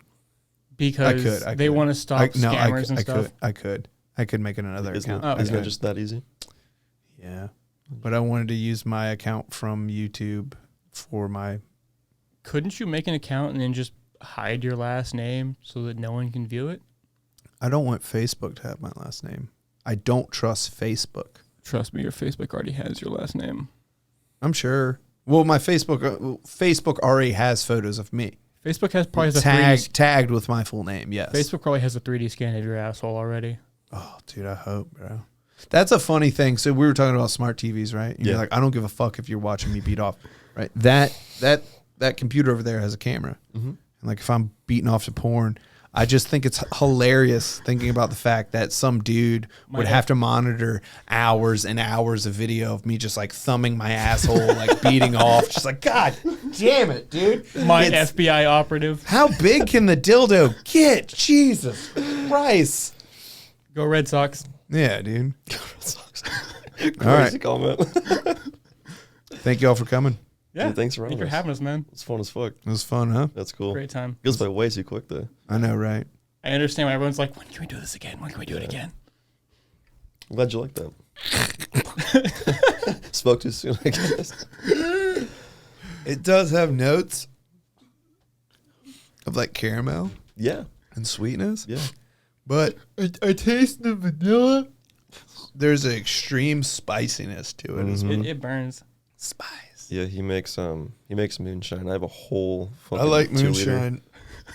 whole 2 liter in my fridge, which I'm not probably not gonna touch. Myself, dude. Blake, look, you're having a fucking exorcism over there. Dude, I'm fully addicted to vapes, right? Dude, Somehow. I can put them down for the week. I leave them at work. Holly taught me this. He's like, I leave them at work. Do you leave them at work? Mm-hmm. Smart. And Stop I'm buying good. vapes, Layne. But I Stop will. buying Do you vapes. have a vape on you, dude? I will hit that. I don't. I will suck that dick. You know what? I have like 4 in my car, but they're all like dead. But they could probably hit like one more time. No, I'm good. I'm not that desperate. I'm But tell like, your wife. oh well, it's Dude. burning in my chest. My wife hates it. My wife does too. Hates it. Hates it. Because we went to the college last night, and I was like, I told her I'm gonna come here to do the podcast. And I'm like, oh, I'm gonna stop at Interworld and get a vape. Yep. And she's like, no, the fuck you're not. Yeah. I'm still gonna do it. Yeah. Like, Interworld's I'm up here. crazy, dude. No, the fuck you're not. Full display. They don't give a fuck. Have you fucking heard what they try selling? Dude, so when we got back from deployment, Mm-hmm. so he goes Interworld for his fucking What a vapes. fucking Dude. wild guy. Yeah, crazy fucking dude. Anyways, they literally advertise this fucking shroom infused chocolate bar. Nice. Like legit shroom infused chocolate bar. I guarantee and they sell is the that- fucking thing. Well, I know in Oregon, mushroom. Well, I think Oregon and Washington, all drugs are decriminalized, but I know for sure mushrooms, which again is a insane thing. Women can't walk around with their shirt off, and I can't eat a mushroom that comes out of cow shit. What the fuck are you telling me right I can't eat cow shit? What? now? Also that, yeah, why not? Dude, I can have kombucha. I can I'm have so fermented. hungry, please. Yeah, but There's a slug in my ass. that's fun, dude. I don't want to like. I hope this part of the video doesn't get traction, but like, how the fuck are they doing what they're doing What do you mean? at Interworld? Dude, I don't know. California law states they can't sell So- what they're selling. So I think even asked them like, yo, like how the fuck Yeah. haven't you guys gotten shut down? And they said, fuck it. I guess the cops buy from them too. Weed is still highly legal in Texas, and there's still dispensaries. It's because the cops buy from them. They know Is they're not there gonna fuck is with there the medical business. grade though? Yes. Louisiana's medical grade.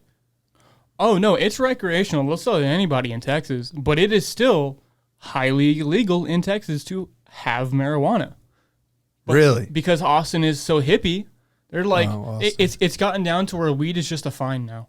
It's Yeah, just, it's that's just a how fine. it was in Louisiana. It was a ticketable offense. Mm-hmm. It wasn't arrestable. They would give you a ticket on the street in New Orleans specifically. And then now it's to medical, but they have like little fucking, hey, vote for fucking this person for mayor. But it's, hey, scan this QR code and get your medical permit today. My county used to arrest people for carpet weed. Like the little crumbs, Yeah. they would arrest you if they found carpet weed. So one of my buddies that was in the army got out and was working in a construction crew in Louisiana.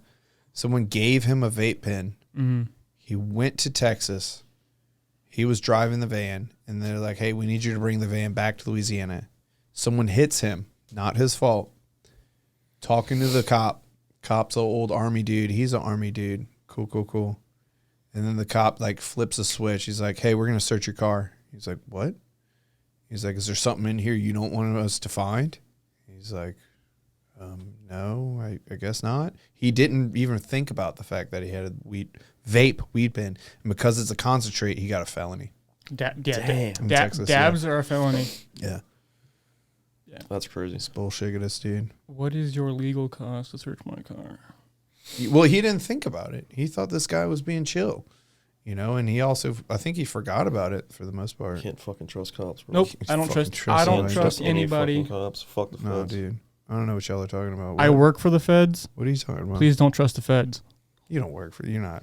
Department of Defense. Yeah, but you ain't a deputized fucking agent, brother. License to kill. I am a threat to society.